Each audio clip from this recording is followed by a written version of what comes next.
Good evening. Ron. How are you? Okay.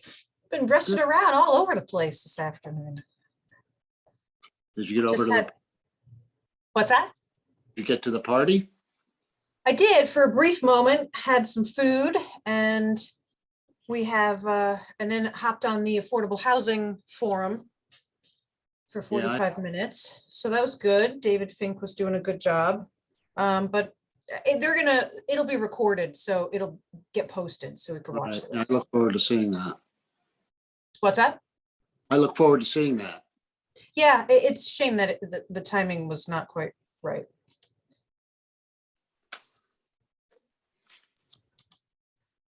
Okay.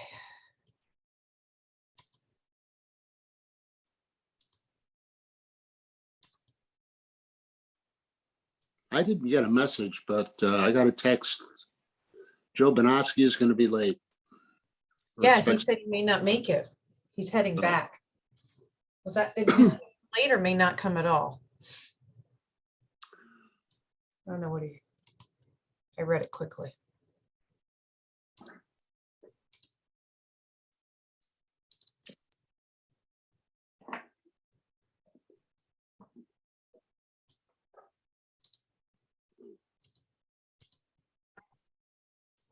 Hi, Marlene. Hi, how are you? Good. How you doing? Good.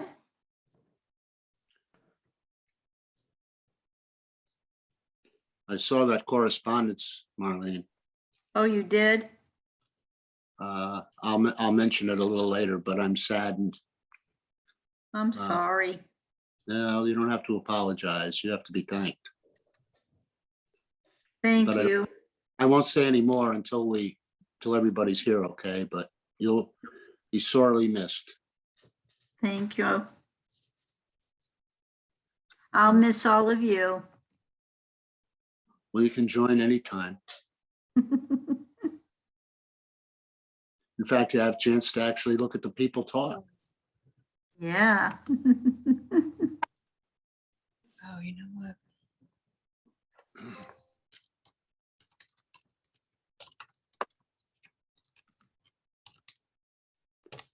I need to work on chat here. Hold on.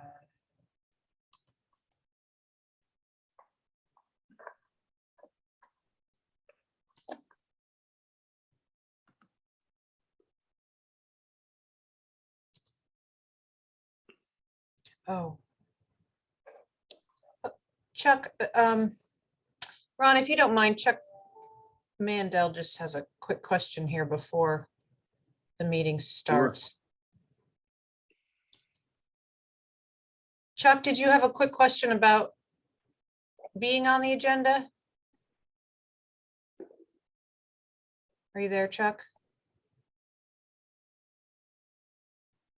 He must have stepped away. Okay.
Mhm.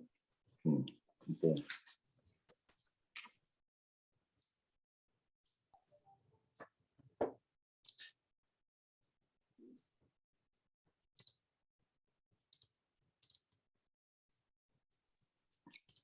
Peter, I tried to join your meeting, but it said the host had another meeting. I waited about 5 minutes. Oh, you're on mute. Yeah, I am really embarrassed. We had gotten out what they thought was a final email, and then apparently we decided at the last minute to change it from a webinar to a Zoom meeting. And so I had the wrong link. I got it and it said, if this is okay, I'll send it out far and wide. And I must have missed or didn't hear the fact that we were converting from a webinar to a Zoom so everybody could be seen. So shame on me. It's my bad. Sure we missed something interesting. Yeah. Well, the I think difference it'll is be that, online, it the will be presentation. recorded. Yeah.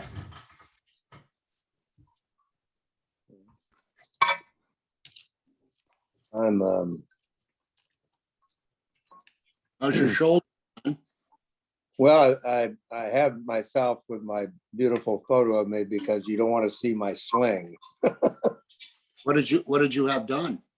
I had my left shoulder reverse replaced. Oh, geez. When you lose your entire rotator cuff, they can't replace it. They have to do a reverse.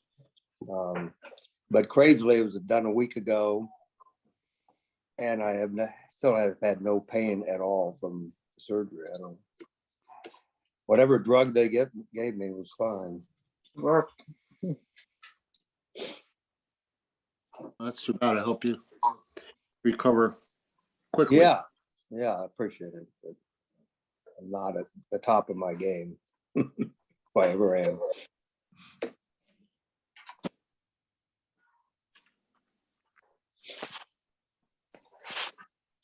Okay. Let's see, Joel, Jim, Dr. Hey, Elliot. Giselle's Jim. on. Dr. Hay, Giselle. John Mathis is not here. Tom's here. Joel's here. I see Ron, of course. Peter. Is Carol here? I don't see Carol on my screen. No, not yet. I don't I either. believe she was attending. I agree with you, Ron.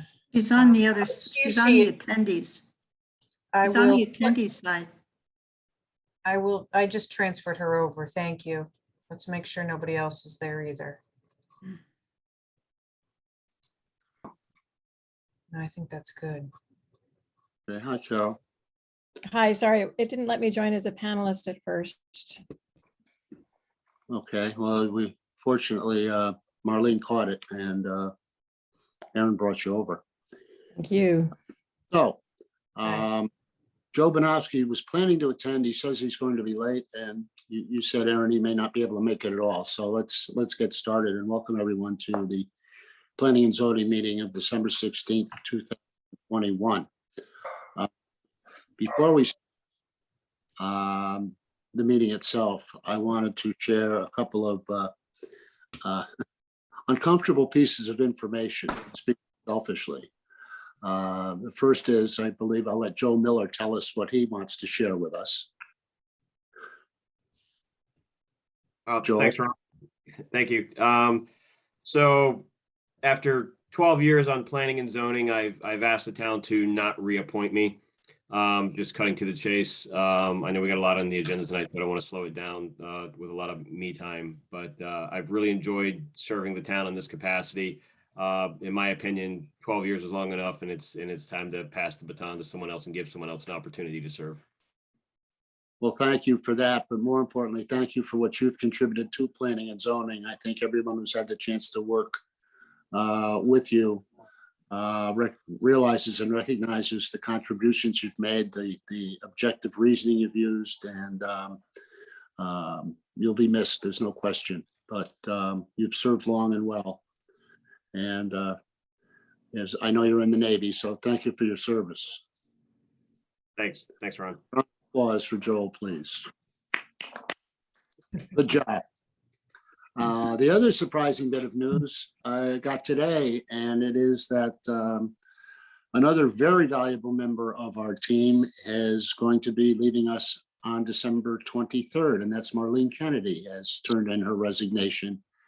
And there is another one of us who will be very, very deeply missed. The great thing about Marlene is that she did such a great job. You really hardly ever knew she was there. You just saw what the end result was, and it was 99.9% of the time it was perfect.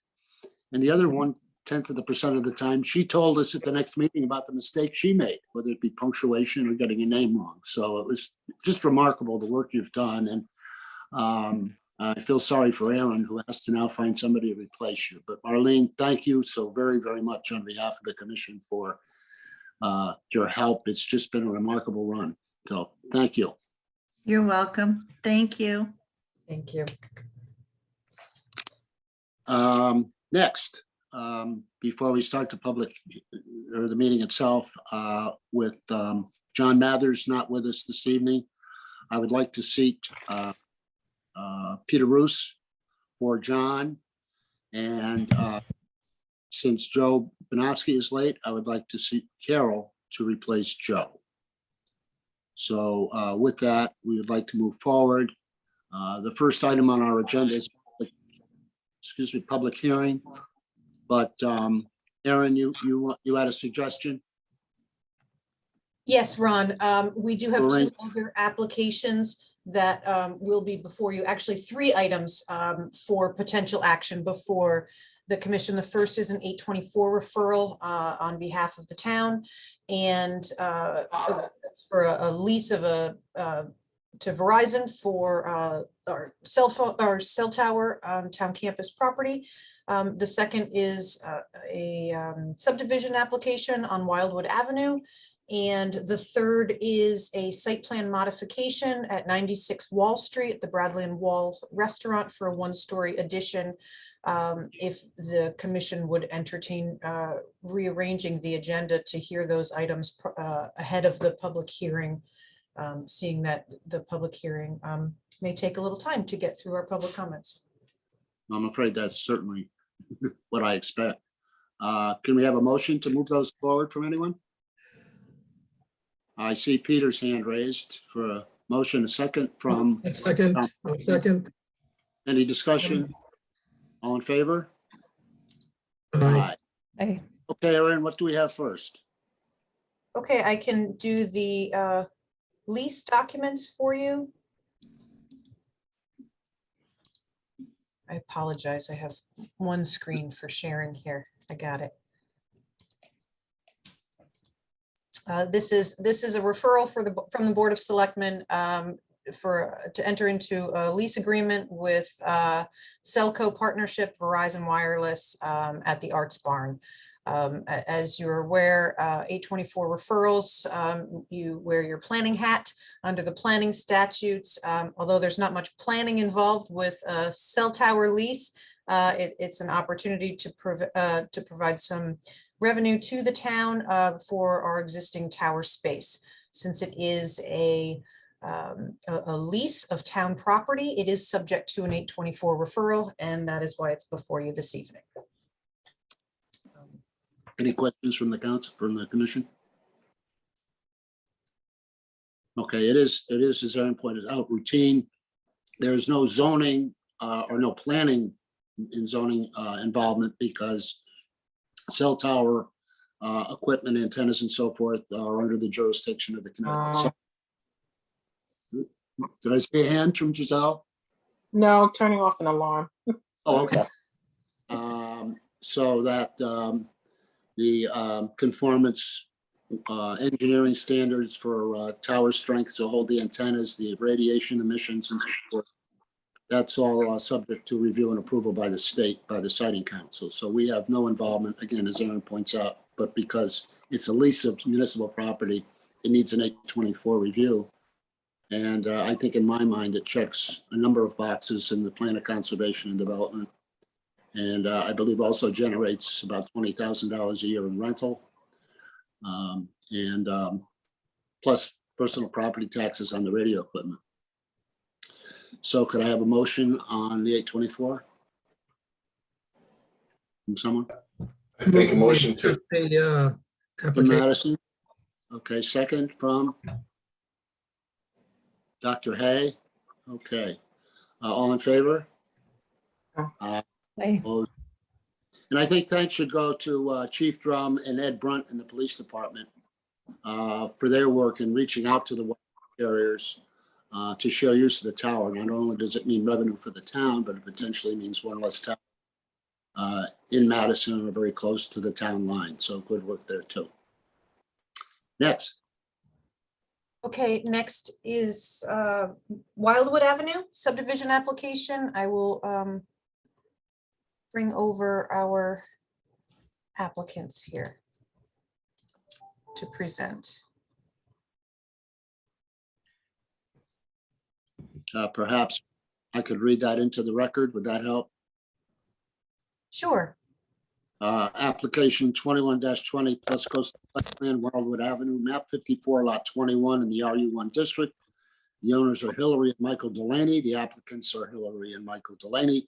It's an application for a 3-lot subdivision.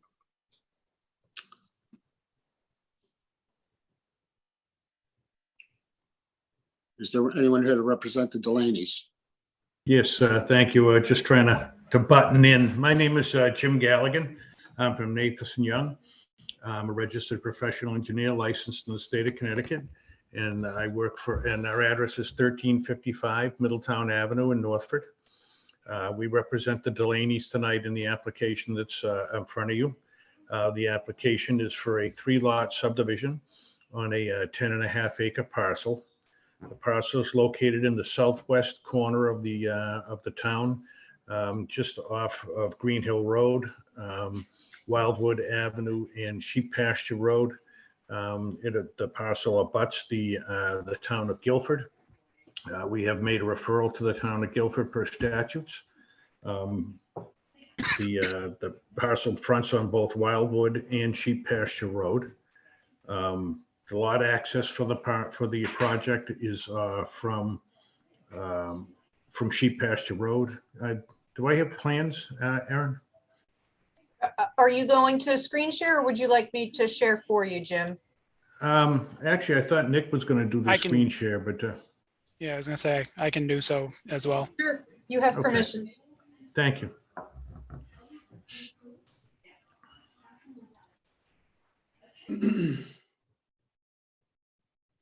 So as you see, this is down in the southwest corner of the parcel.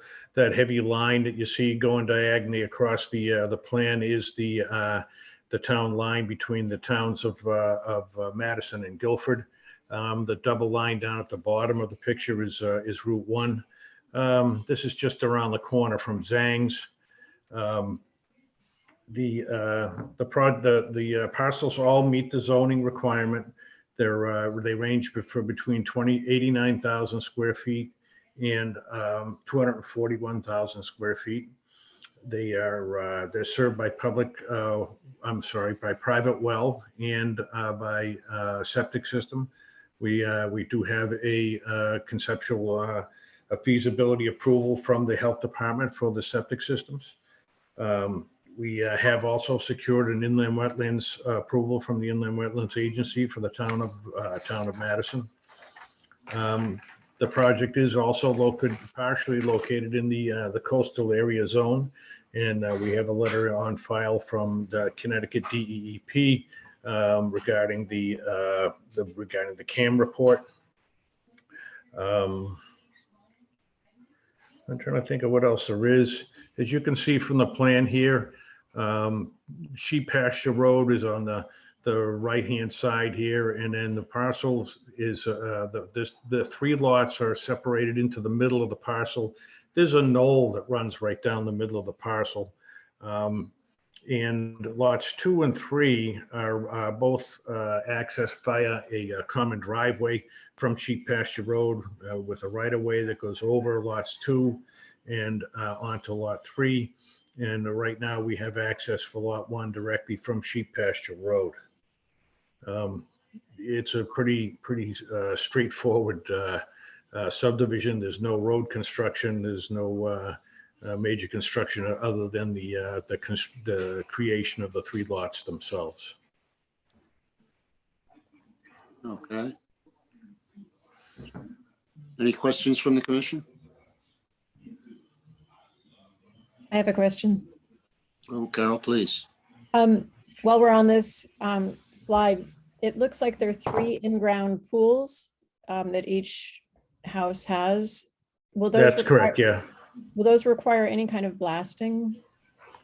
None of the test pits that we did both for septic and for foundation showed up any ledge in this parcel. It is almost like a little ridge line of upland there, so we did not find any ledge if you look through the test pits. Okay, thanks. Okay, any others? Okay, then if there are no other questions from anyone, I would entertain a motion. Anyone willing to do so? Can we take down the exhibit? Please? I don't, where's the button to do that? Oop, not that button. Oop, sorry. There we go. Sorry about that. But I would entertain a motion on the application from someone.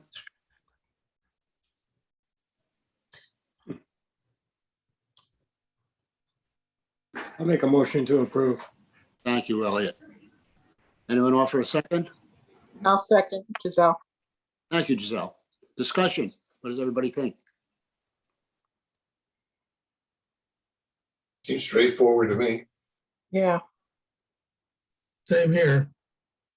Anybody have any concerns? Maybe put it that way. I guess I just had one question. Aaron, you had sent something along with some suggested language. Is that something that needs to be in there?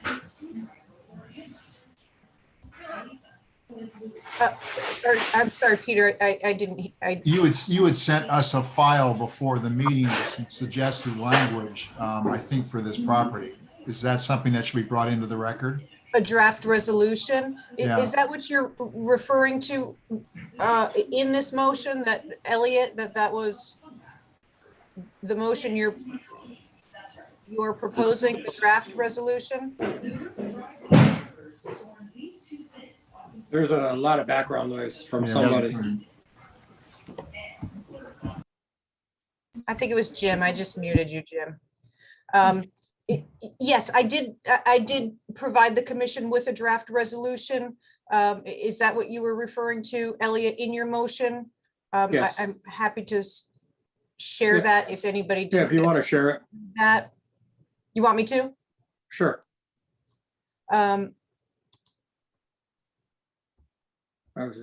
Yes.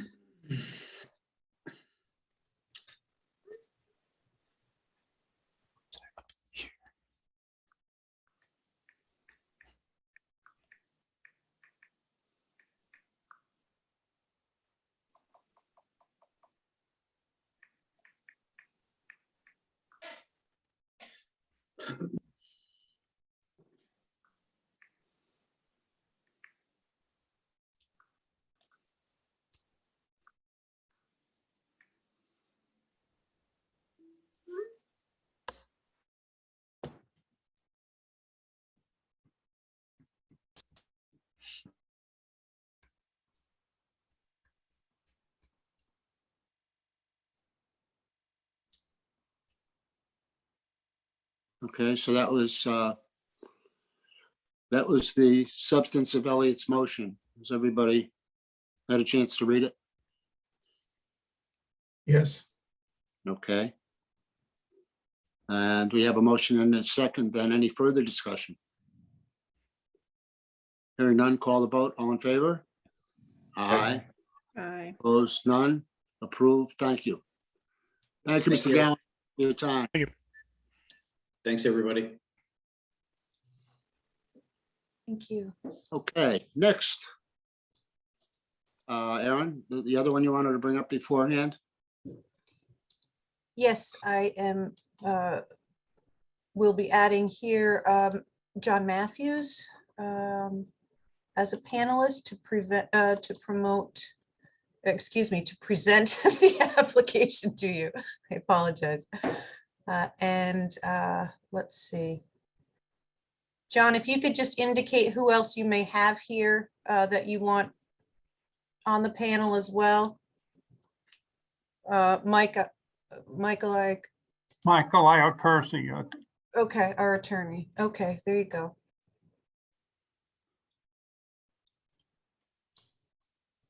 Proceed. Do you have the agenda handy? I'm calling it up to detail the application. Do you have that language handy, Aaron? Oh, excuse me. Yes, sure. Read it into the record then, please.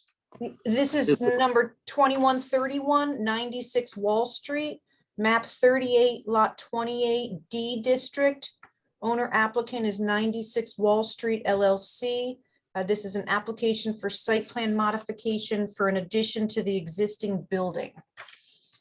And John has requested that I share the plans for you, so I can pull those up and get you going here.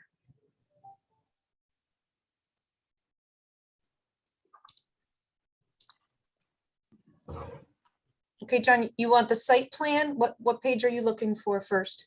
Let's start with a site plan. Okay, you got it.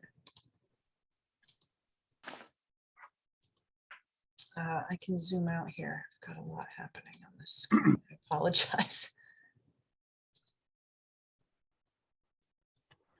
I'm John Matthews, a registered architect in the state of Connecticut and representing Bradley and Wall restaurant. This is Wall Street at the top of the screen. And if you see this cross-hatched area, that's the area of the addition. It's really filling in space between the major buildings on the site. The square to the bottom was an original barn. And then the big rectangle going towards Wall Street was built at some point in the past that Duo Dickinson actually designed. And then in between the smaller square you see is a walk-in cooler. And the space between those two buildings was a series of little sort of pitch and patched additions that people had built. And it created a real issue as far as an operable restaurant kitchen, which you'll see in the next slide. There's no change to the site plan.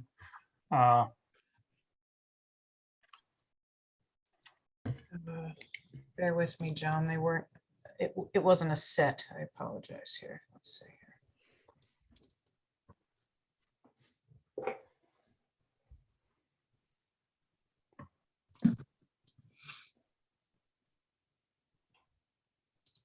As you all know, Bradley and Wall is a very busy place. It has a huge takeout business. That's been certainly evident and during the pandemic. This plan shows the build out. There's a bunch of structures in here, little additions that would be coming out. There'd be a new wall built out here.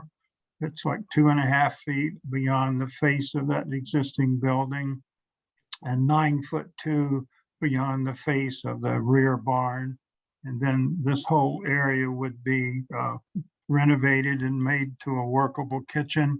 This is a layout that the kitchen consultant did on the inside. The space going towards Wall Street, that's the existing space people go into. That's the pizza area. And then there's the front entrance door going to the parking lot. This wouldn't change anything in terms of the trash pickup. It would facilitate loading for this door, the new door that you see. That's where they would load stuff into the rear barn, which is where most of the product and produce and other things are kept. And then the new cooking line would be on the new wall shown here. And that wall is at a slight angle because we had to make the addition 10 feet off the existing septic system and the septic system was not parallel to the building, it was at a slight angle. So that's why that wall is at a slight angle. Let's go to the next slide. This is really a roof plan.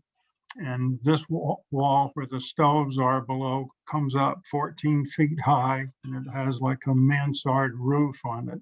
And then behind that, and this is a new flat roof area, there would be the exhaust for the kitchen stoves. And then there's a makeup area in it over 10, it has to be 10 feet away, that provides air into the hood that runs over that whole area. And then we've added a screen wall here, which was part of our ACA meeting on Tuesday, which you'll see in the elevations to help screen this off. This is an interim plan because we're looking to, while we build this wall, to keep the kitchen, the existing kitchen in operation. So we're gonna, the drink cases are now here. They're gonna move up to this wall over there, and that area would become a prep area for the kitchen. So the idea is we would build this shell over the existing building, and then at the last minute we could shut the restaurant down and take the roof off that's underneath the new roof and set up the new kitchen in as short a time as possible. And we look to do this in the winter time, you know, when things are slower. The next slide, Aaron. This is a view from the parking lot, the one on the right. That's the new addition that you see, the big rectangle. Well, it's orientation wise, that there's the main entrance door. John, excuse me, any way you can rotate that? I apologize for this, Mr. Chairman. I had this format on the website, no, but I could rotate that. If you give me a minute, I can open another. Oh, no, let time is, there's a lot of people. Otherwise, we're turning our heads. Unfortunately, I apologize. Right. It should have, I don't know why it uploaded that way. So Aaron, this is the original submission. If you look Yes, at with the screen here, when you're you see correct. the screen lattice. Let me after show, our- yeah, I'll after give you the meeting, revision. There was a suggestion to exchange that screen lattice with like a gable wall, which made that look Hold like on, gable. John, wait till we get the graphic back, okay? It'll be Okay. helpful. Hold on a second. I was gonna say that the way it was currently presented, the building did not meet our height requirements. It was about 80 feet high. Uh, If it could easily be rotated, that's fine. If not, we can live with it.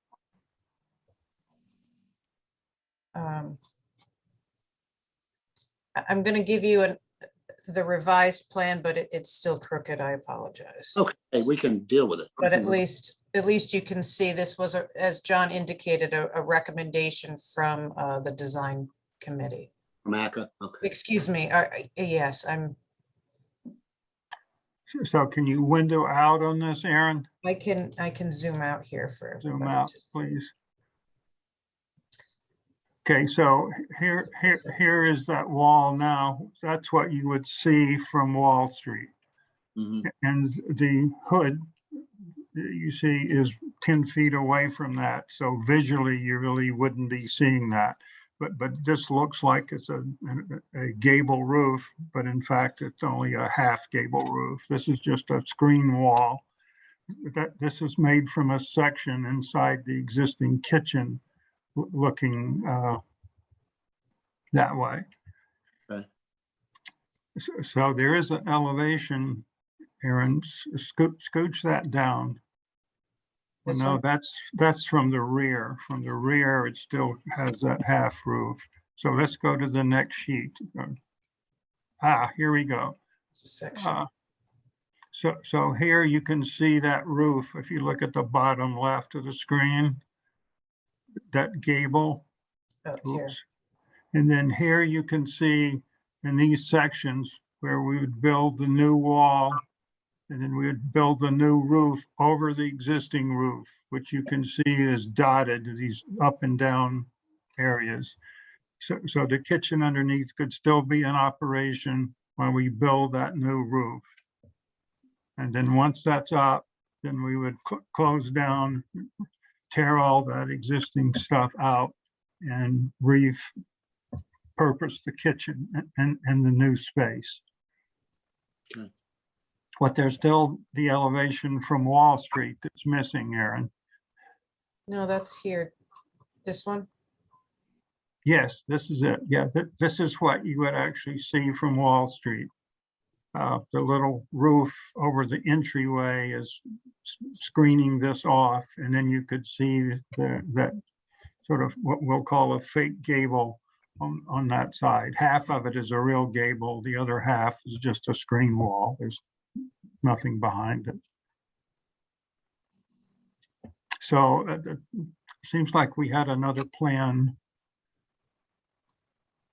Aaron. What are you looking for, John? Well, there was another plan, I thought. Let's say you've got your section. But This is the page- sections I just talked about, how the roof is being built over Yeah. over the existing roof.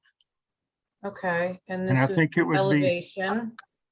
I think it would be helpful if you could put those two photos up, Sure, because that'll make everybody orient familiarize. much. I probably should have started with those. Okay, We're actually adding 171 square feet. So this is what you see now from the parking lot. That's the barn, if you will, and then over to the right is that building that Duo did. And all of this stuff in between was just sort of pitched and patched together.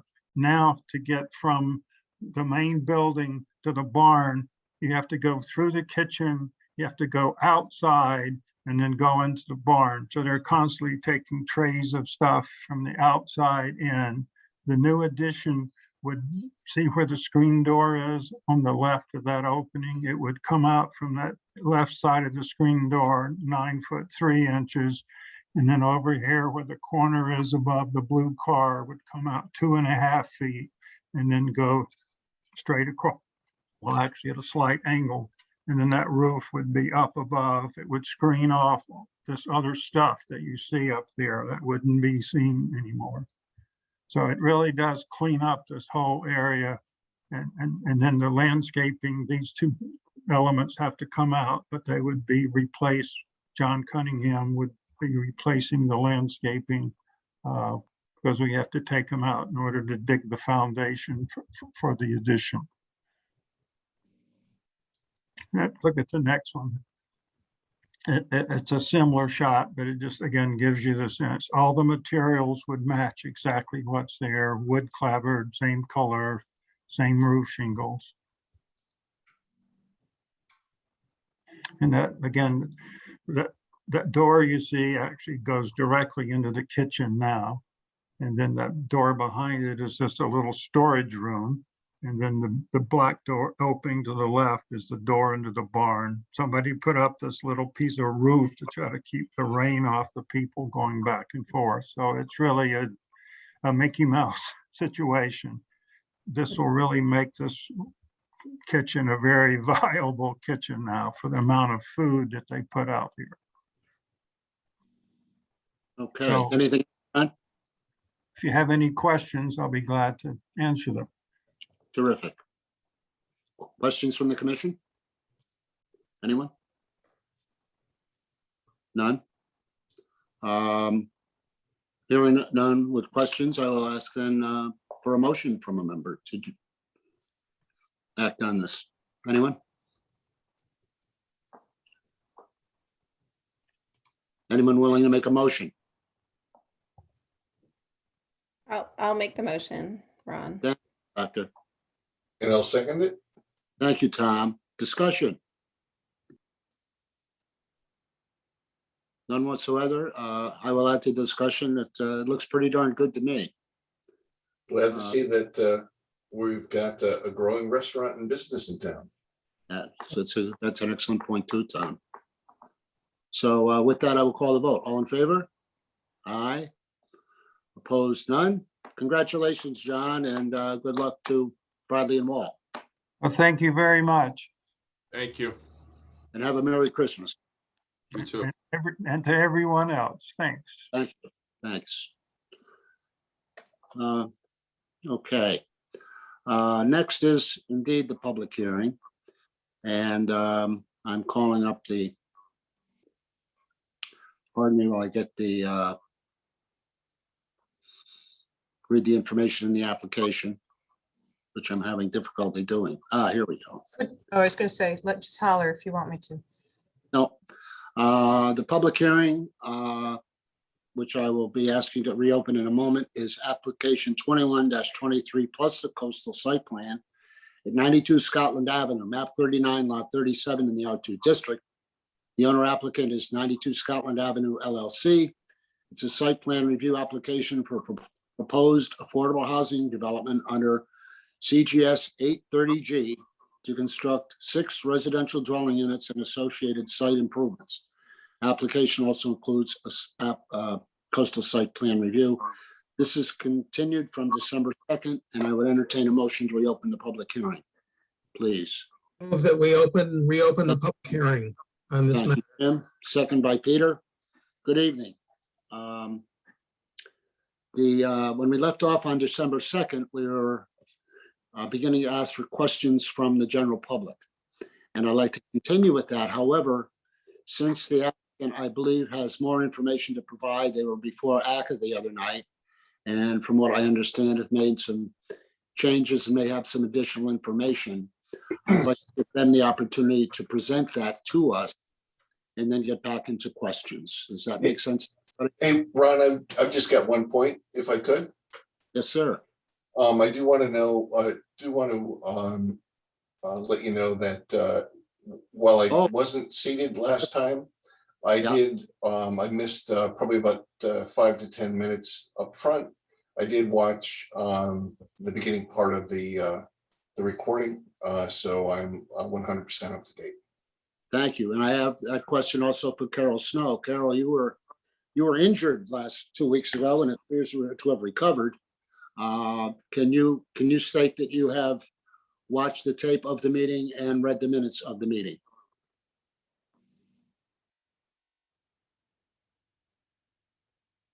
You're on mute, Carol. Apologies. Yes, I did watch the YouTube video this afternoon and I read the minutes. So thank Okay. you. Fine. Thank you. Okay. With Okay, that, Ron, excuse me. I actually was not at that meeting. geez, Ellie, I forgot about that too. Yes. Have you had the opportunity to review I the video? did not have an opportunity to watch the video. I only had an opportunity to read the minutes. Okay. Do you feel that you have enough of a grasp? The minutes, thank you, Marlene, are quite detailed and pretty much encapsulate what happened at the meeting, and would certainly, in days before Zoom, not be a requirement. You feel you're familiar enough with what was discussed and went on at that meeting to continue? I feel I am. Okay. So with that, if there's no objection on what we've just been through from Attorney Casella, is this okay with you? Yes, no objection. Thank you. So proceed. Great. Again, Attorney Ed Casella, for the record, representing 92 Scotland LLC. Thank you again for your attention to the matter this evening. Yes, we had the opportunity to work with the health department to receive conditional approval, receive sign off from the town engineer, go back to ACA, respond to some of their comments, make some revisions, and in general, hear what this board had to say at the public hearing and make a few modifications and revisions in response to some of the questions that we received not only from the commission, but also from members of the public. So I think it makes sense for Greg Fettis to go through the modifications that have been made to the site building and landscaping plans in particular, just to highlight those items for review. And we have some additional information when he's completed, but we'll start with that. And then obviously we can continue to answer any questions from the public, the commission, and hear the input. Thank you. Okay, Mr. Casella, I know we have a substantial number of people who are interested in this and following this meeting. And I would anticipate a good number of questions, not only from them, but from the commission. And you have a presentation on new materials. This could long into the night, and I don't know how far we will get before the clock strikes whatever. Sure. But I would ask at this juncture, if we don't happen to get that far, you wouldn't have any objection to Yeah, I mean, I think our preference is to, permitting us to continue to the first meeting in January. our preference is to have a brief presentation this evening, respond to the questions and hear from the public. And I think at that point, we'd be in a better position to answer that question, but we'd like to go ahead and keep going. Well, I think it would be helpful to have at least some indication now that would you be amenable to a continuation if in our collective wisdom, we thought one was necessary. I think if we all thought in our collective wisdom it was necessary, I'm sure we wouldn't have a problem with that. But So you're saying no, is that what's correct? that? What was Your- that? Your I missed it. wisdom is the only, your vote is the only one that counts, sir. I know. Oh. It's not a no right now. I'll say that. Well, I don't want to have a gun held to my head at 11:30 at night, sir. I'm not going to hold a gun to your head at 11:30. What time would you like to hold the gun to my head? What can we get through our? We want to give everybody, if we can, and I don't want this to drag out any longer either, but we want to be fair to the public and to the commission. You have new information. There may be questions that you can't answer this evening. So I just asked a simple question. If you would entertain or grant, if necessary, a continuation. And the answer is, I got it. So I understand the answer, but I don't appreciate it. So well, please continue. Thank you. We'll go ahead and as I said before, we'll revisit that at 9 o'clock. Okay. And Fair see enough. what we are. Fair Thank enough. you. Mr. Fettis? You're on mute. Yep, I got it. Thank you. Good evening. My name is Greg Fettis with Fettis Engineering, an office at 70 Essex Street, Mystic, Connecticut. Professional engineer licensed in the state of Connecticut, representing 92 Scotland LLC. So what I'm going, if I can share my screen, Aaron? Yep, okay.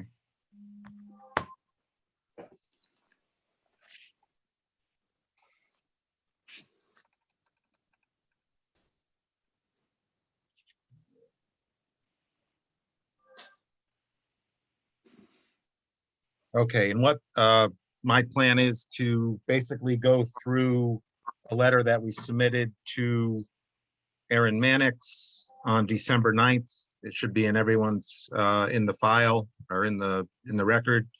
I'm going to go point by point what the items that we changed or addressed on the plans. I'm going to go back and forth between the architectural plans and the site plan because I did not put them in a very good order, so I could keep one on the screen. So we'll go ahead and do that. These are in response to, most of them are in response to December 2nd meeting before planning and zoning. First item, we added the condensers and the electrical meters to the architectural plans. Yeah, so on the right elevation, which is representative of, it may be on the right or left, but it will be on the right or left. The electrical meter shown here, and just adjacent to that is a condenser. It is scaled appropriately, so it's about 37 inches by 37 inches. Second item, the lighting plan. Switching back to the site plan, we did take into the account the concerns about the solar. These are kind of state-of-the-art, up-to-date solar lights. They do have a battery backup, which would the longevity is long enough to get through the areas of no sunshine. They're also on timers, so we don't feel there's a concern regarding hardwiring these lights. And just to address, well, we'll address maybe some of the gaps in the lighting when Erin gets to her memo that was issued today. The third item is the so we had added hardscape instead of stone dust, kind of at the beginning and end of the walkways. In my understanding, there's also a note in Erin's memo regarding possibly changing this to hardscape, also the balance of it. We had showed it as stone, continued to be stone dust, but there's small portion being hardscape. So we'll address that also when Erin gets her memo read into the record, but we are willing to change that to a hardscape material. Getting back to the site plan, there was some concern about snow storage areas.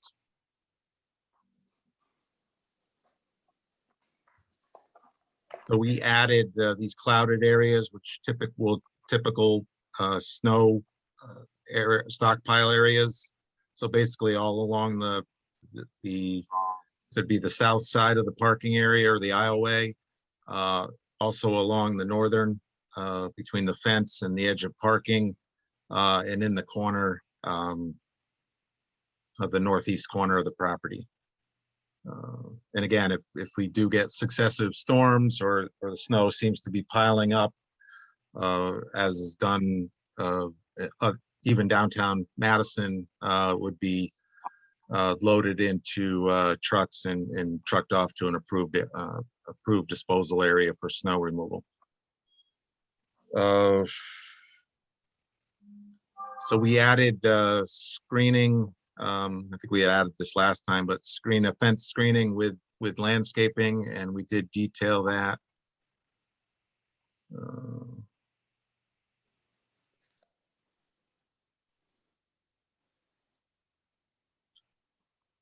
Yeah, so on the landscaping plan, it's basically a 5-foot cedar fence, 10 feet long, and then some grasses planted on either side to offer a little bit of screening between units. The operation and maintenance document will be submitted.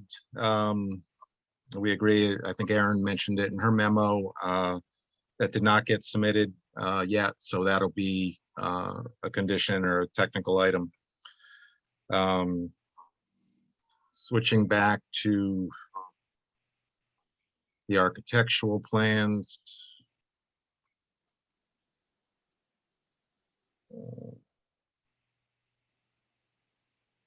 So we did add specifications to the exterior and interior specifications for each of the units, which include siding materials, which is going to be concrete siding, hardy plank, 7-inch on clapboard, decking materials, composite, etc. And we'll be going over some of the items from the ACA meeting on a different slide. One of the other concerns was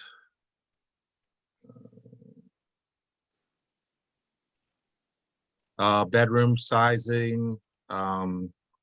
We did get through the code. The code requires a 7-foot by 10-foot rectangle within each bedroom. So we did tweak basically all 3 bedrooms. And you can see the rectangle clearest in bedroom 2, It's a 7x10 rectangle. And then it's also in bedroom 1. You can see the top of it here. It's overlapping on the walls. Same with bedroom 3. We were able to address the concern of the 7-foot requirement. And we did meet with the building official. Mr. Pratt met with the building official and confirmed that 7x10 rectangle in each of the bedrooms. And additionally, we did discuss, flip to the site plan. The accessible space is not required because of the size of the development. So there's, that's going to be switched to just traditional probably two parking spaces. I think Erin mentioned that in her memo also, that she recommends, or staff recommends, switching it to 2 parking spaces. So that would be this area here and not designated as a delivery drop-off. So that is our letter, our December 9th letter to Erin regarding comments from last time. I'll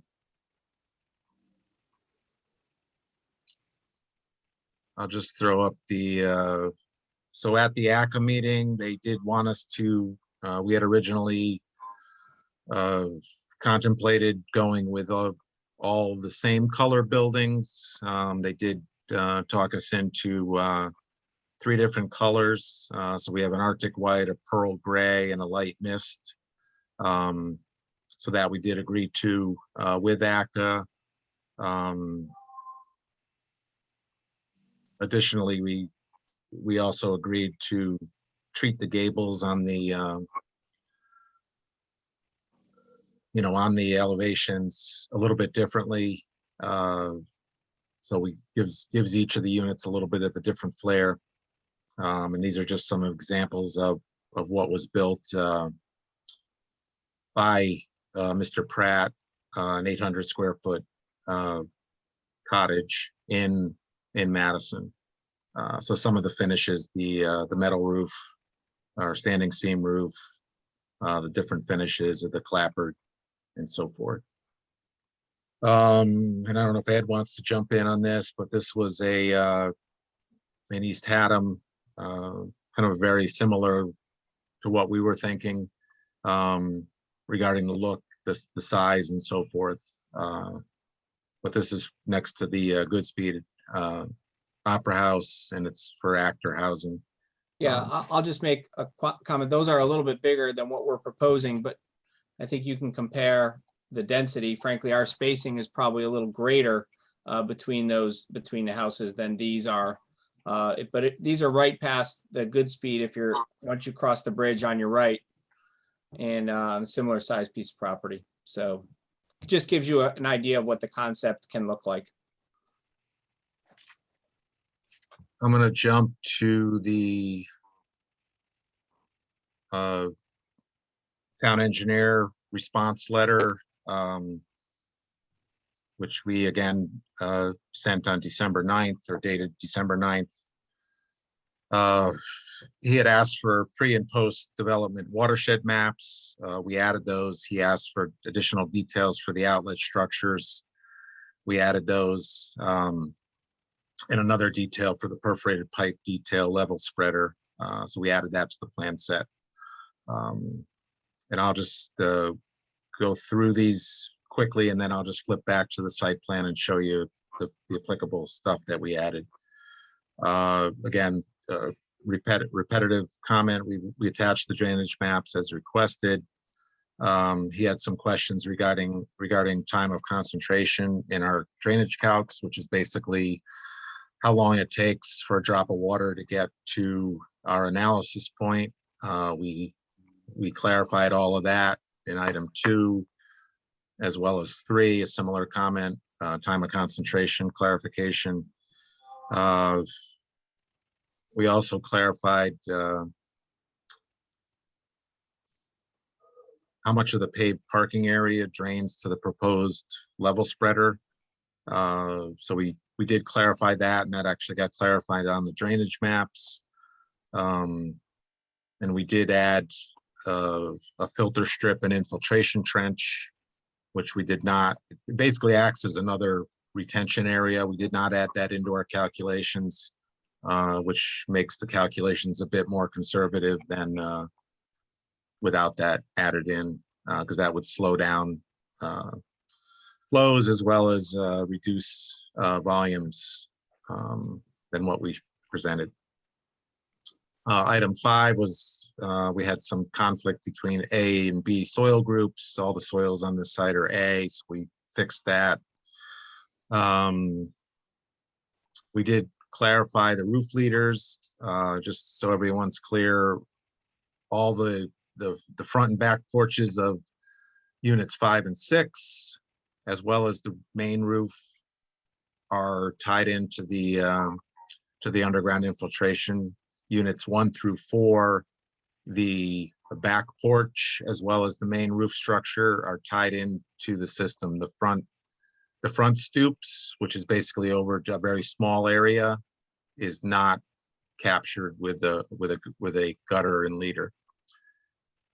That was all taken into account in our drainage calculations.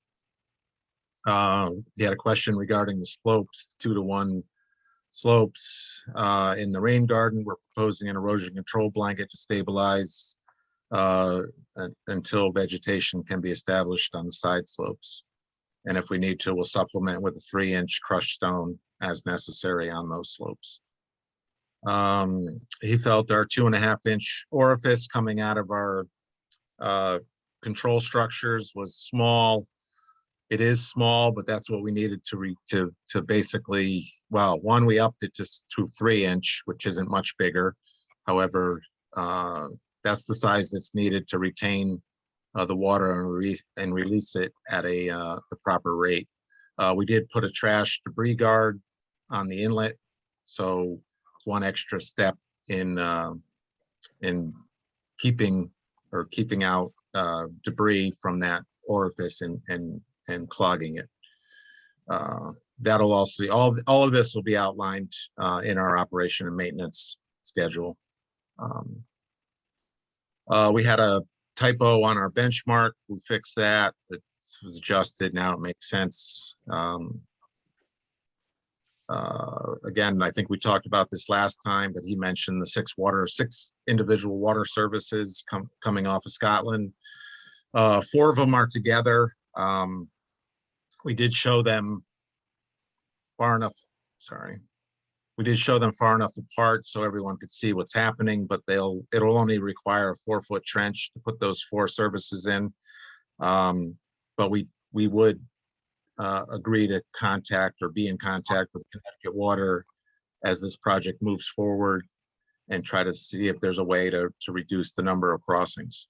But what we showed is their typical historical way of dealing with projects like this.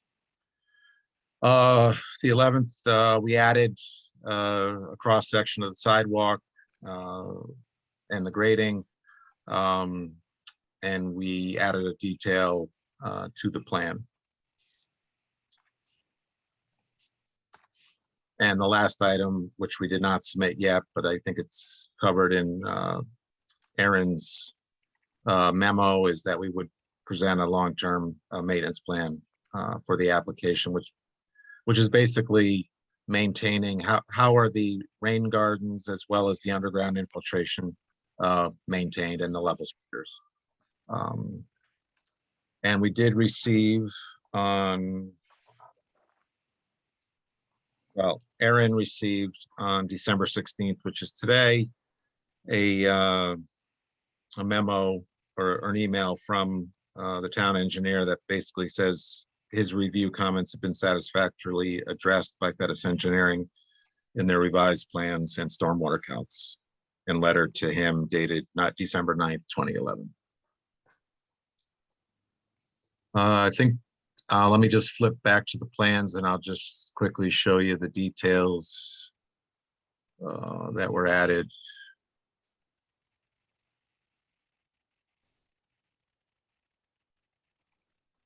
So here are the two control structures. One is in the rain garden and one is for the underground infiltration for the roof leaders. On the previous sheet 11 is the perforated pipe detail and the level spreader. And I think, let's make sure there's one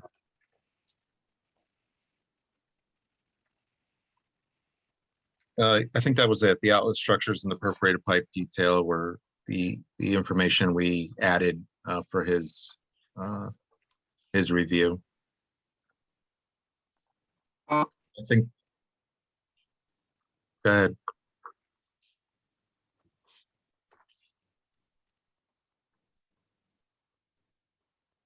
Yeah, I think I'm done unless you want me to talk about the traffic.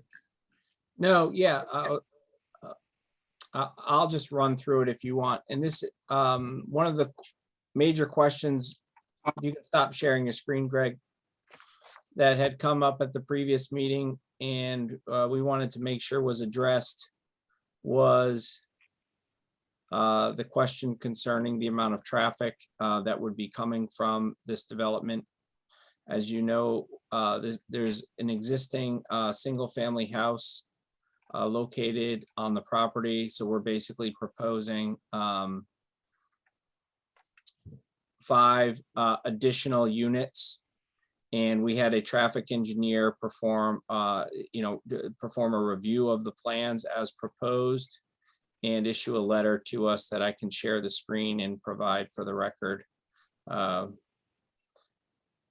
This is a letter from Dolan and Dean Consulting Engineers addressed to Mr. Fettis concerning 92 Scotland Avenue, Madison, Connecticut. I'm going to read / summarize as I'm going through it. We did submit a copy of it as well. So this is a site review, the proposed site plan submission for proposed affordable housing development located at 92 Scotland Avenue, based upon the plans December 9th with a specific focus on site access, circulation, and parking.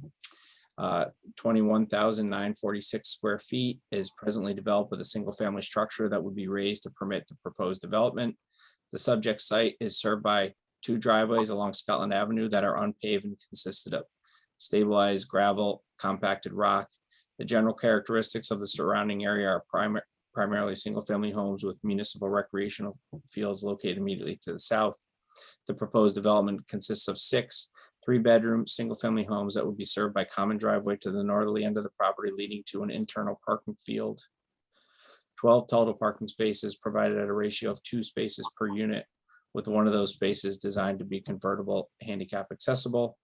Site improvements associated with this development include the construction of a sidewalk along the site frontage on the easterly side of Scotland Ave, with handicap accessible ramps at the site driveway. The proposed driveway width is 20 feet that can readily permit 2-way traffic flow. The parking spaces are proposed at a typical dimension of 9 feet wide by 18 feet deep, except for the handicap space, which will be code compliant for barrier-free access.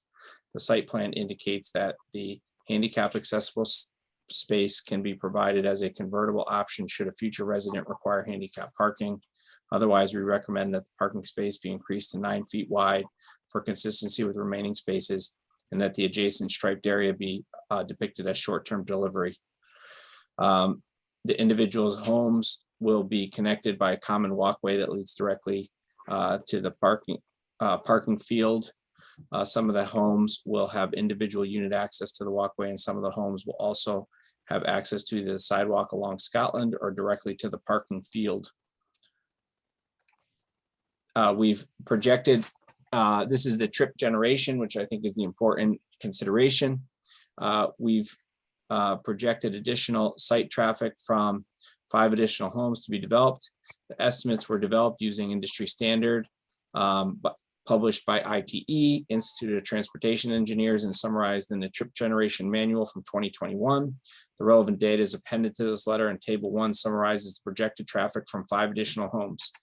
Peak hour, 1 a.m. enter, 4 a.m. exit, 5 total. PM peak, 4 and 2, 6 total. The trip frequency represents average of one traffic movement every 10 minutes during peak hour, which is imperceptible from a traffic engineering on-street livability perspective.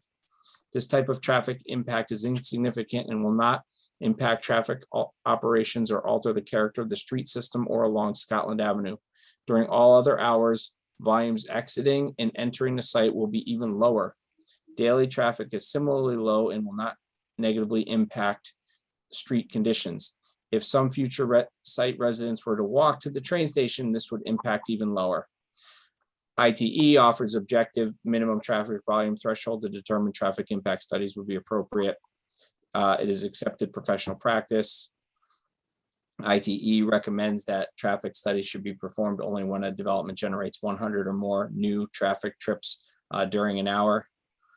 The applicant is proposing only 5 additional residential homes, the traffic from which will generate well below ITE criteria of 100 peak hour trips. Ours is six peak hour trips.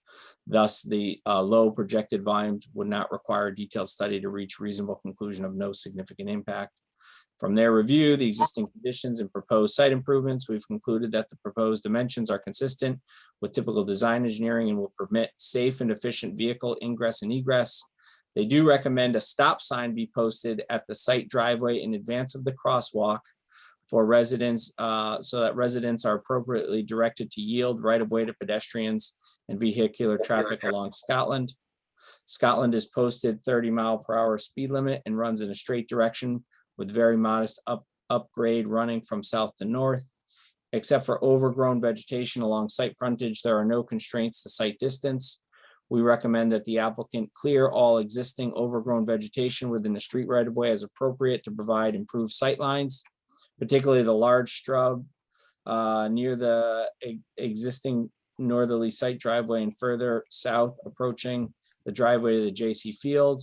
We conclude that the proposal meets the appropriate parking standard as prescribed in town code, R2 zone, and the elimination of a second existing driveway along Scotland will actually have a positive effect on overall roadway safety. Given the site design refuse from the proposed trash enclosure will be required to be brought curbside for pickup. We understand that the new homes will be rentals and thus will be under the control of a landlord for on-site snow plowing and routine site maintenance. As such, leasing restrictions for proposed tenants will disclose that only 2 vehicles will be allowed per unit. To ensure adequate parking is available for respective unit owners, each would be assigned 1 parking space. Lastly, the proposed communities within short distance to the train station or a 15-minute walk. Overall traffic impacts can be further reduced for any future residents who use rail service for day-to-day. Please contact us.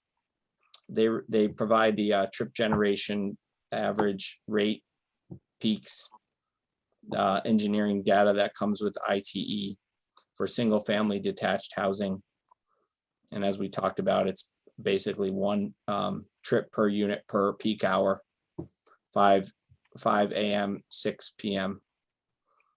So these are the AM and this is the AM peak, 7 trips, the PM peak, 0.7 PM peak is basically 1.0, hence 6.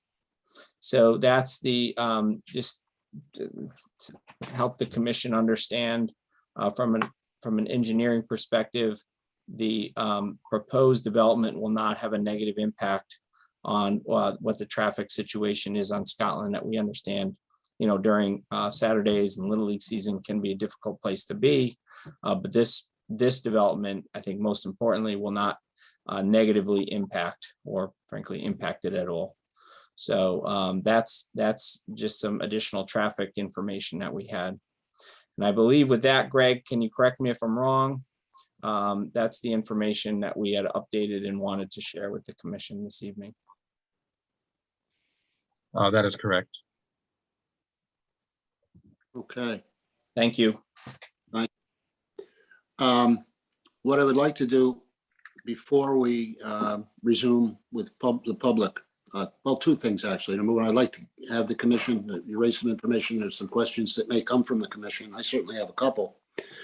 But with your consent, Attorney Casella, what I would like to do when we get back to the public itself is, in the essence of time, is condense it by allowing them to not only ask questions, but at the same time state their position on the application.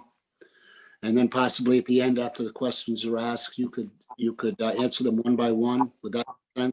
Yes. Rather than going through it a second time. So we'll do it that way when it comes time to get back to the public, and I'm certainly anxious to hear from them. But before that, I would like to ask the commission members if they have any questions on the application, particularly what's been talked about tonight. So raise your hand, please, if you have one. Carol. I have a quick question about the presentation we just got about the traffic study. I thought I heard a reference to trash being picked up at the curb, but I thought in the previous meeting, it was stated that wouldn't be necessary, that the trash would be picked up at the bin that's inside the property. So could you just clarify that?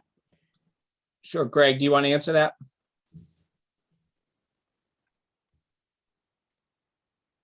Sure. Greg Fettis Engineering. I don't think we're tied to bringing it out to the curb. That was just a recommendation from the traffic engineer that looked at our site plan. I think the preference would be to have bins, but either way, I think is acceptable. The rest of the street gets picked up at the curb. So I think we're open to either method. It's probably really going to be up to the whichever kind of most efficient, I guess, for the trash guy. But again, we're flexible. We have a trash enclosure back there that can handle either situation, whether they're 90, cubic feet or 90, cubic. The bigger bins that you see at most residential units, people are going to be bringing their trash out there and recycling out there. So either way.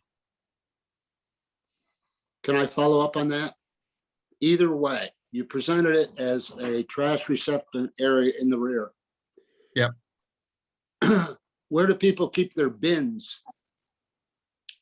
If you decide to, or, as you say, whoever makes the decision decides that bins are appropriate. They're going to be outside on the porch of all these houses, or? No, the bins would be within the trash enclosure itself. Trash enclosure is sized accordingly to handle recycling and trash.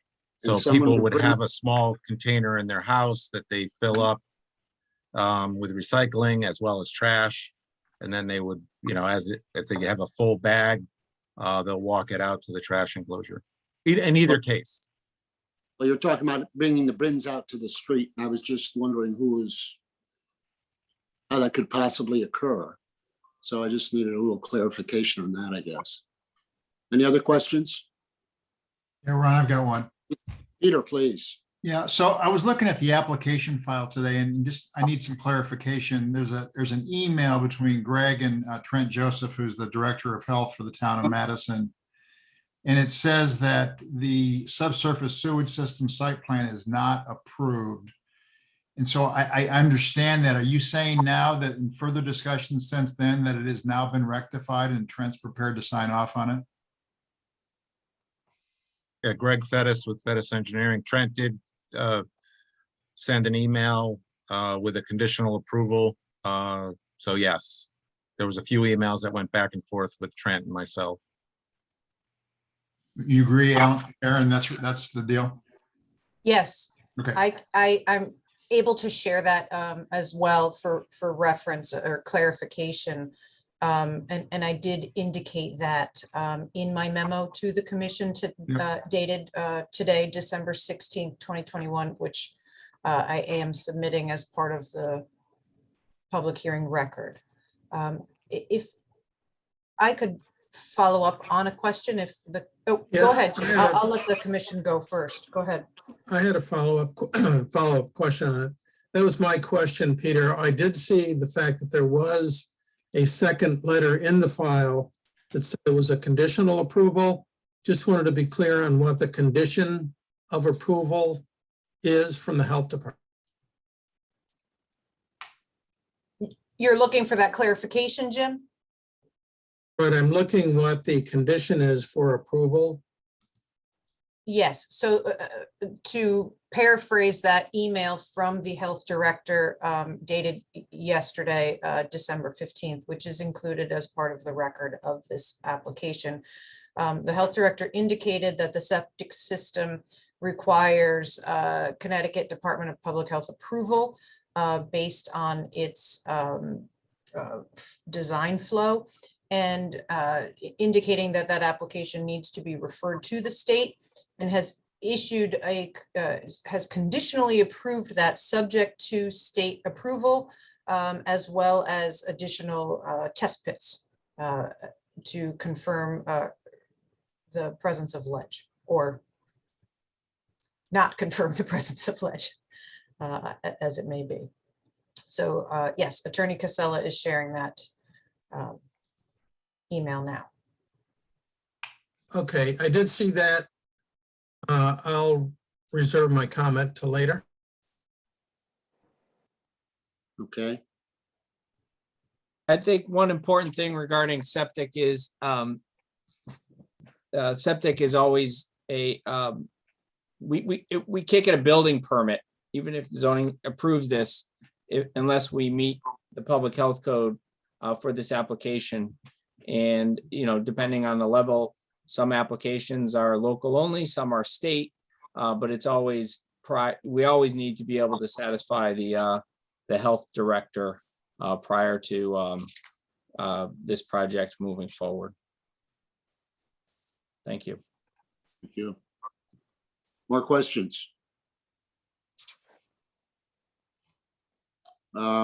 Maybe I'll take a shot. Mr. Pettis, you put up a slide or diagram earlier about the lighting, site lighting. Could you bring that up?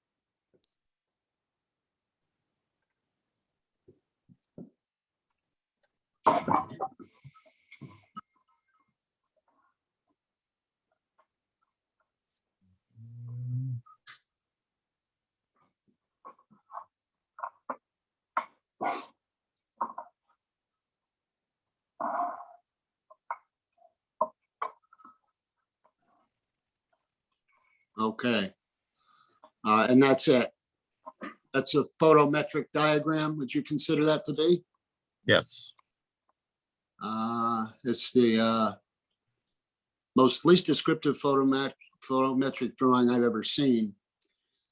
But so there are many areas of walkway and parking lot that are completely unlighted, whether it be solar or commercial or AC power, correct?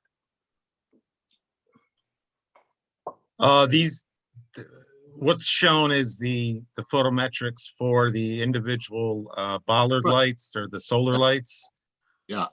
Yes, I think there's ambient light levels throughout that don't show up on this plan. But we're not trying to light it up like a commercial development or an area where it's more like a residential property where you don't have bollards or you don't have lighting on every part of your driveway, but there seems to be enough light generally to be able to safely maneuver from the parking area to your home. The individual houses will have lights on front and back, which again, we did not take into account in this photometric plan. Typically, we don't do that for residential homes. No, I wouldn't expect an apartment building to have the residents to pay for lighting the site either. So you bring up a good point. I'm glad it isn't there. What I see is, and it is a dark area. I don't live all that far away. And in fact, I live in a condominium where having areas lighted is important, even though we happen to be in a residential area. And in this day and age, to have what I see as a parking lot that's, dark with ambient lighting is more than an attractive nuisance. I'm sad to say in this day and age with car break-ins, thefts, catalytic converters, and so forth. And just leaving it completely black and dark, unsecured, doesn't seem to make much sense to me. I also, have no feel for, from these diagrams, what type of fugitive light may be involved out front. I mean, it's just, there's no detail on the lighting itself that I've seen. And it's just, it's solar. And, you said that they have batteries so that there's not a lot of sunlight to, they'll burn anyway. We need the sunlight to charge the batteries. And I just can't quite understand why that there is this reluctance to use what is highly reliable and dependable source of lighting for security and safety. It just defies logic in my mind. So I'd like you to respond to those number of points and comments, if you don't mind. Sure. So we think this light that we're proposing is tried and true. It's not traditional. We don't feel like, one, we're trying to be a little bit green, where we're not just powering everything and kind of the simple solution. These lights are detailed here. There's a specification on the plans, talks about the battery life. It talks about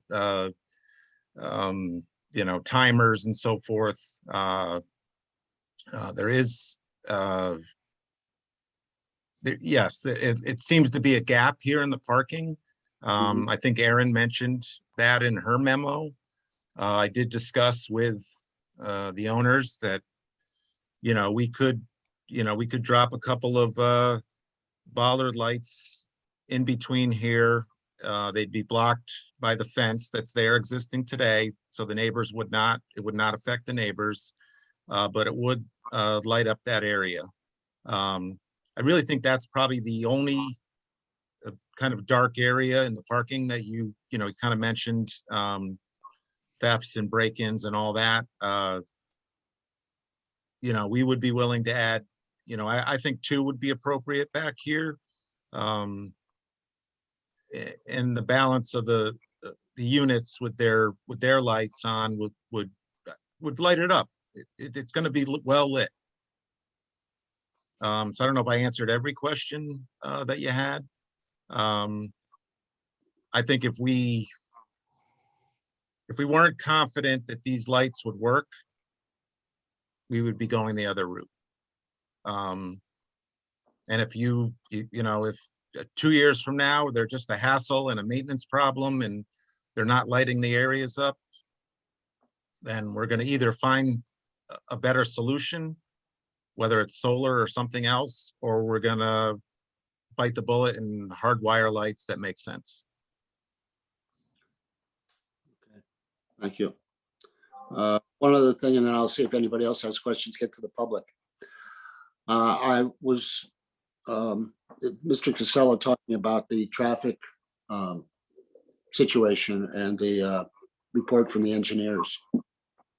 I cannot for the life of me, I don't know where in the world they think that reserved parking makes sense.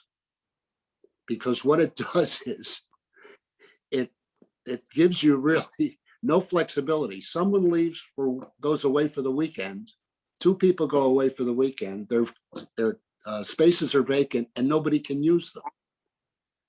That shared parking is the only way this will work with so few spaces and potentially so many vehicles. And they even think that reserved parking is a way to make better use of the space is unconscionable. Somebody doesn't even have a car, but they'll have a parking space nobody else can use. They take their bike, it's bad enough that people go to the train station, the car will be in the space all day, but there's makes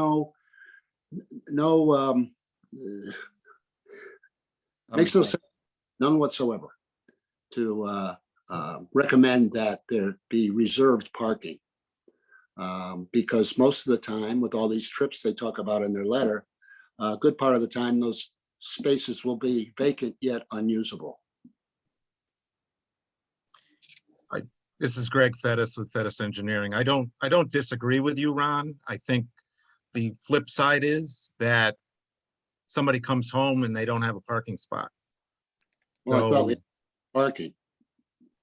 Well, it's a kind of a guarantee that you'll have your spot or a spot when you get home. If a Yeah. visitor comes and it's a balance. So if we, is it gonna be, we planned on just, putting a number on 6 of the spots, 1 through 6, and that's designated. Obviously, if someone doesn't have any cars, then we wouldn't, we, for lack of a better word, get some paint and paint over it, so that space is no longer designated. But it might be that you're 100% right, and that we don't need to mark any of these spots. Thank you. All right, could you take that down and I can see the full screen of the commissioners, see if they have any questions? If not, I'll go to the public. Anybody else? Seeing no hands, I will ask, unless Attorney Casella, you have anything to add to the questions? No, thank you. Those, okay. Aaron, do we have any members of the public who raise their hands and wish to ask questions or state their position on this application? Yes, I believe so. Ron, if I may just take a brief moment to follow up with one question with respect to the traffic study or the traffic report that was submitted today. One of the other recommendations, or there were 2 recommendations in that letter, Ed, one was to add the stop sign and a stop bar at the exit to the building. Is that something that the applicant is looking to amend the plans to include? Yeah, they're agreeable to that recommendation. And the second recommendation of having restrictions in the leases of these rentals to limit each tenant to 2 vehicles, is that something that the applicant is proposing as well? Yes, we wouldn't, yes, we would. Again, we have no objection to limiting a specific unit owner to 2 vehicles to be parked on site. That's good. Thank you. Hate to do this, but a question popped into my head. You're in a residential neighborhood with a lot of nice homes, well cared for and manicured. Well, I'll say with the exception of the house that you're going to be demolishing. So that care and maintenance of the property is, I think, is important to everybody, including the owner of the building. So with that in mind, watering shrubs, watering lawns, where's water obtained from to do that?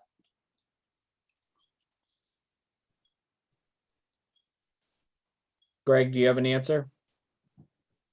Well, we didn't have a separate water service for the community. So it would be taken, we'd probably sub-meter it off of one of the services.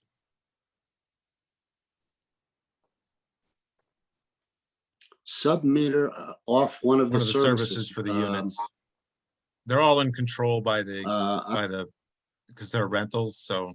Because I'm thinking about circumstances where there may have to come in, there may be critters that get into the trash area and debris and grease and things get, thrown around inside, needs to be thoroughly washed and scrubbed and sanitized. Need an adequate water supply to do those things. And I would think that that its own individual water supply would be mandatory to be able to do these things on a routine basis, maintain the plantings, water the lawn, keep the property in good shape. But there's been no accommodation for that, huh? I don't think it's necessary to have a separate water service and make another road cut for the maintenance. We'll have it in the leases that the landlord, property manager would have the ability to utilize faucets on the sides of each of the units for any kind of maintenance that's required. So the homeowners, whoever you use their faucet, they would pay for the Right. water? It would be in the lease. Yeah. Okay. Amazing. All right, that's the end of my questions. Let's go to the public, please. Have anybody that's raised their hand? I have two at this moment. I'll start here. Mr. Chairman, Catherine Hunter.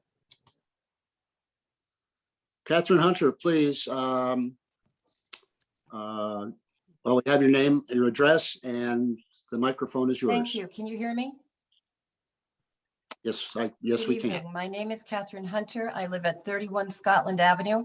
I want to say that I submitted, I note for the record that I signed the neighborhood petition in opposition to the proposed application, and I see that it was submitted to the record. I also prepared a personal statement in opposition to the proposed application and submitted that to our town planner, this commission, and the Board of Selectmen. I see that that's in the record as well. Because of its length, I won't read that entire statement now, but I will excerpt certain points. I want to say that another resident of 31 Scotland has said that I could have his time. So if I go over 3 minutes or so, please be aware of that. To clarify, my opposition is not to affordable housing generally or to the mission of Connecticut's affordable housing statute. Generally, I support the affordable housing mission, but not the mechanism by which it is achieved. With respect to the subject application, my opposition, and from what I see in the record, all opposition, is about the high density of the proposed project on such a small parcel of land and its impact on our neighborhood. For those who are not familiar with the proposal, it's an application for 6 standalone 2.5-story homes of 907 square feet each, with 6 separate septic systems, 12 parking spaces, and other site improvements, all on a half an acre of land. That's 6, and I think I'm right at 27-foot tall skinny structures placed 10 feet apart, with the front house being just a little over 6 feet off the road. For most of it, it appears like it will look like a monopoly board with alleyways between the houses. It can be rentals or condos, and only 2 of the 6 homes are to be affordable, one at 80% off market and the other of 60%. In exchange for the 2 affordable units, nearly every zoning regulation for the parcel is breached. I'd like to talk about what I consider to be the role of the commission relative to this application. The application is the first before this commission and a first in Madison's history, meaning a multi-unit development under the state's affordable housing statute with this level of density on this size lot in an R2 zone neighborhood of single-family dwellings. As such, the commission is not just deciding on this application, but how it will be handling all such affordable housing applications that follow this one. And there will be more. Private developer 830G applications are profit motivated and density driven. If the applicant can construct 5,500 square feet of housing, 6 separate septic systems, and 12 parking spaces on half an acre of land, other developers will seek to do the same. If it can happen at 92 Scotland, it can happen anywhere in town. And it's not just vacant lots that pose a threat. If I'm not mistaken, any lot owner can demolish and seek to develop multi-unit housing under the statute. If so, how many half-acre lots will become high-density housing? And will these new multi-unit developments primarily burden downtown and shoreline neighborhoods, the only areas of town with public water and within walking distance to our beaches? The time to address this level of density on such small acreage is now, not after this application is approved and the next developer cites it as precedent. Given the density of the proposed development and its huge departure from current zoning regulations for this lot, I believe it is the duty and responsibility of this commission to deny this application on all legal grounds, including those grounds for denial expressly set forth in the state statute's appeals procedure. The appeals procedure permits a municipality to justify denial of an 830G application, quote, to protect public interests in health, safety, or other matters the municipality may legally consider, end quote. In this case, there are serious health and safety concerns related to parking, traffic, and septic that fall squarely within the law supporting municipal denials and should support a denial by this commission.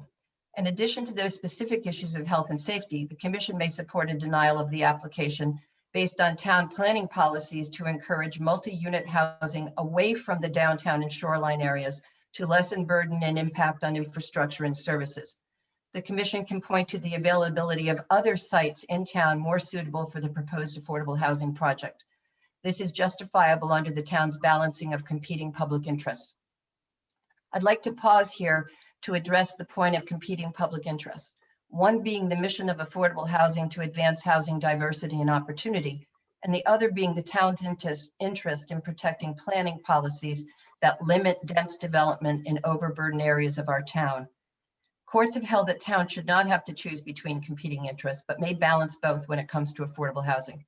To put this into context for this commission and anyone who's listening, the proposal before this commission is not like the 131 Cottage Road affordable housing project currently in process. That is a multi-unit project that is primarily affordable housing, developed by the Hope Partnership and the Caleb Group, two nonprofit groups in this arena, and a location of town with other existing multi-unit housing, and it is deeply affordable. I've read that of the 31 units, 24 will be affordable, with all priced at 50% or less than the area's median income, and some of those at 25% of the area's median income. The project is designed to advance the affordable housing mission. The application for 92 Scotland is a private developer business venture. The applicants bought the property out of a HUD foreclosure of a family that had lived in town for years. The proposal is for the greatest density the developers believe they can possibly fit on the site, with the least percentage of affordable units required under the statute. It is profit motivated and density driven. I believe it is a gross overreaching utilizing the state's housing statute as a mechanism to construct a level of density not otherwise even remotely permitted under our existing zoning. But it has a major impact on the neighborhood while it only provides 2 of the 6 affordable units.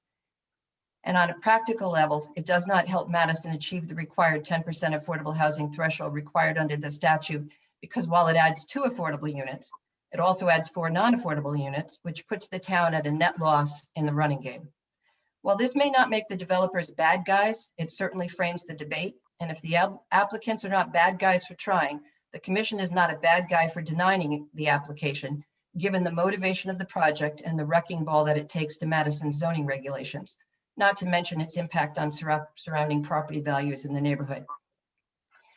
Many make the sweeping statement that there's nothing the town can do. The developer has all the power and control. I respectfully disagree. For the reasons I've stated above, meaning the grounds for denial on health and safety, and also recent case law, which I have been researching. Many towns have denied private developer profit-motivated applications over the years, and a percentage of those towns have been upheld on appeal. A recent statistic I read states that 70% of all appeals are upheld in favor of the applicant, but that means 30% are not. And the statistic does not explain what conditions may have been imposed on the applicant to uphold the appeal. If a reduction in density was required for any of those that were upheld, that would be exactly what opponents here, including me, are seeking: less density. By the way, over a dozen towns in Connecticut have sought and obtained a 4-year moratorium under 830G so that they have time to develop a plan to manage the rollout of affordable housing in their towns. I'd like to make 2 more quick points before closing. With respect to the health and safety concerns raised by over 50 residents regarding overflow parking on Scotland Avenue, increased traffic at the already dangerous Scotland Railroad intersection, and the unprecedented 6 septic systems on a 1/4 acre of land, to my knowledge, the town has not heard from the police department. And I'm going to have to correct the next statement. I was going to say, or required a professional traffic study. I'll address that in a minute. Or brought in an expert civil engineer to opine on the density of the septic systems.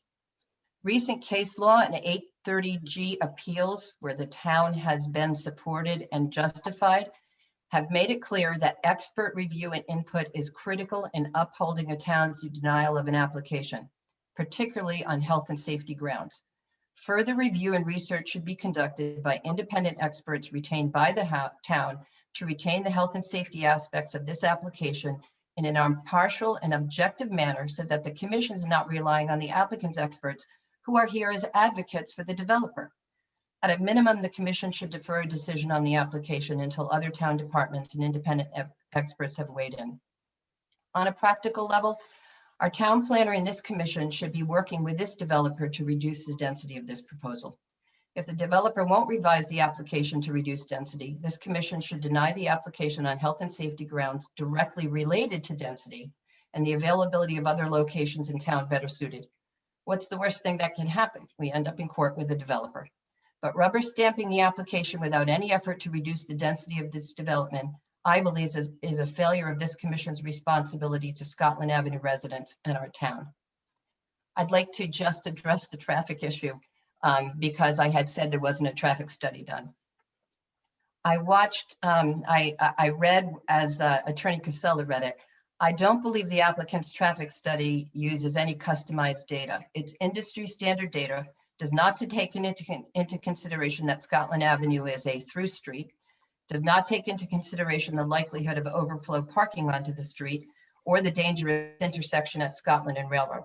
In fact, it doesn't seem customized at all. And I don't think it addresses whatsoever that there will be 18 bedrooms, the likelihood of the overflow traffic, or the location of J.C. Field right next door. Last point, I believe Mr. Fettis said, and Mr. Casella agreed, that they were going to limit unit owners to 2 vehicles to be parked on site, which means that everyone else with a car will be parking on the road, which is exactly what many residents on the street are concerned about. Thank you. Thank you, Ms. Hunter. Next. Aaron? Just changing permissions. Next, we have Chris Walker. Good evening, Chris. Please identify, give us your address. Oh, I apologize. Mr. Chairman, this individual is using an older version of Zoom, so he is not able to just talk. So in order for him to be heard, I need to promote him to a panelist. Okay. Okay, it'll just take 1 second.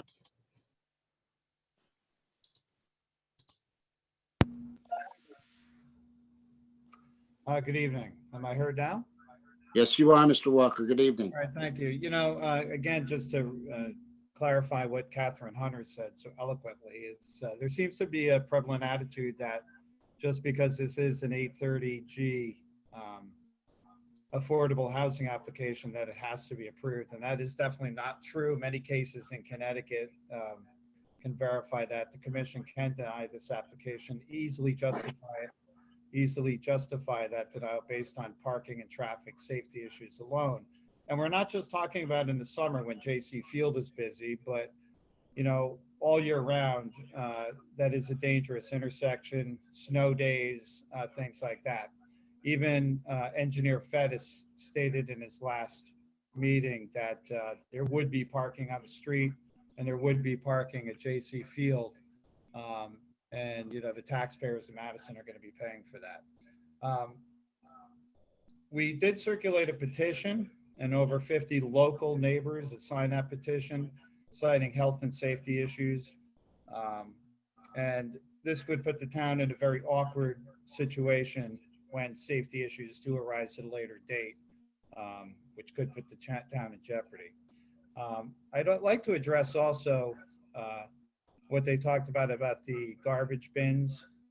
If they're not in the back where the trucks are picking them up, then they would have to be on the street. So you'd have not only parking on the street, but conceivably you could have, you know, 6 garbage bins and 6 recycling bins on the street as well. And I can tell you from personal experience that coming to that intersection is very dangerous. Even one car parking on the street creates a hazard. There's no provision for guest parking. And that would be, again, a very dangerous situation. I don't see, you know, if you have assigned parking, the residents will likely, if you don't have assigned parking, residents will likely end up parking on the street or in the field, and there's no control over how many cars they're going to be having per unit. You'll have no idea. If you do, the guests can't park there, so they will be parking on the street. And Attorney Casella, you know, did state that, you know, the 2 cars per unit would be only for cars parked on site. You know, I think anybody with any common sense can see that, you know, this would have a major impact, despite what their traffic experts said, on the health and safety of the neighborhood, on the character of the neighborhood. Most importantly, you know, it does create a very hazardous situation for the residents of the street, for the neighborhood, and completely changes the dynamic of the entire neighborhood. So I would ask that the commission deny this application. Thank you. Thank you, Mr. Walker. Mr. Walker, for the record, what is your address? 97 Scotland Avenue. Thank you very much. Okay, next, Aaron.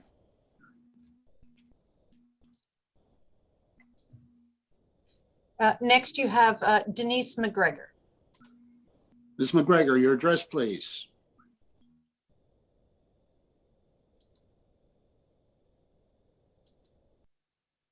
Scotland Avenue. What number? Excuse me, what number? 35 Scotland Avenue. Thank you. Okay, I agree with everything that Catherine Hunter said, as well as Mr. Walker. I was specifically concerned, and I'd written a letter to the zoning board and the town engineer and Aaron and so on about the septic issue. And I would also think that you would need to have a professional septic person address questions that maybe Mr. Fettis has done or not, but he's obviously promoting the project. Especially concerning, has a groundwater mounding test been performed? And if excessive mounding occurred, would one septic flow into the other, perhaps damaging the leaching fields? Could it drain into the ball field, which is lower in elevation, and perhaps contaminate the ball field? Is there reserve area for the septic, which is required by zoning? And if so, where is that? Has there been a seasonal high groundwater test been done? And what would the impact of climate change? Of course, we don't know, but we know that what used to be a 500-year or 100-year storm now recurring frequently. Would they need a more complex septic system to handle these units, 6 units adjacent to each other? Do they have enough leaching area? Or what is the complexity of that? So I think a professional, an independent professional needs to evaluate that. And I'm opposed to the density of the area also. My husband would like to speak also. Hi, Don McGregor at 35 Scotland Avenue. I asked this question at our previous meeting, Mr. Chairman, about who performs the test for affordability. And I think we all on the street, well, I like the idea of affordability, but as I understand the documents, and I might be wrong, the price per square foot that's being offered, I don't see how that meets. I mean, it is cheap.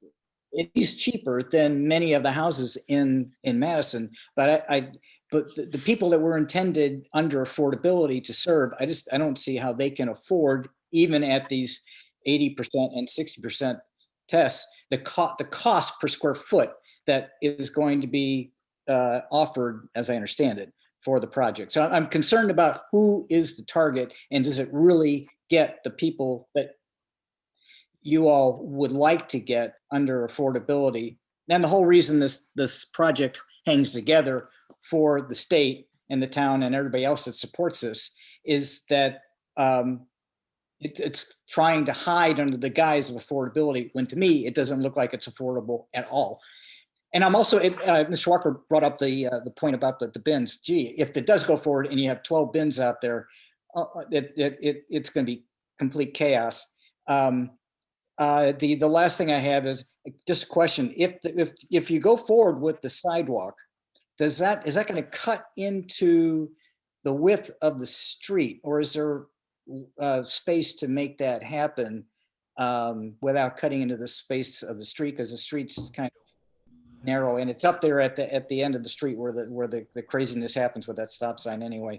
But anyway, I'd like the project to go forward because it's a blight right now under a reduced density. And it just makes me sick as I walk down the street, walk down Railroad, walk down Bradley, walk anywhere in town, like, oh boy, look at that. That's not a particular, look at it, that's like a 1,500 square foot house with a couple bedrooms. And it looks like it's a half an acre or more. There's 6 more houses right there because it's on city water. Oh, there's another one. I'm very concerned about what this is going to do to the nature of town. Thank you very much. Thank you, Mr. McGregor. And I'd say that first question you asked was directed toward me, said Mr. Chairman, about the affordability and the calculations. I'll leave that to Mr. Casella to answer that.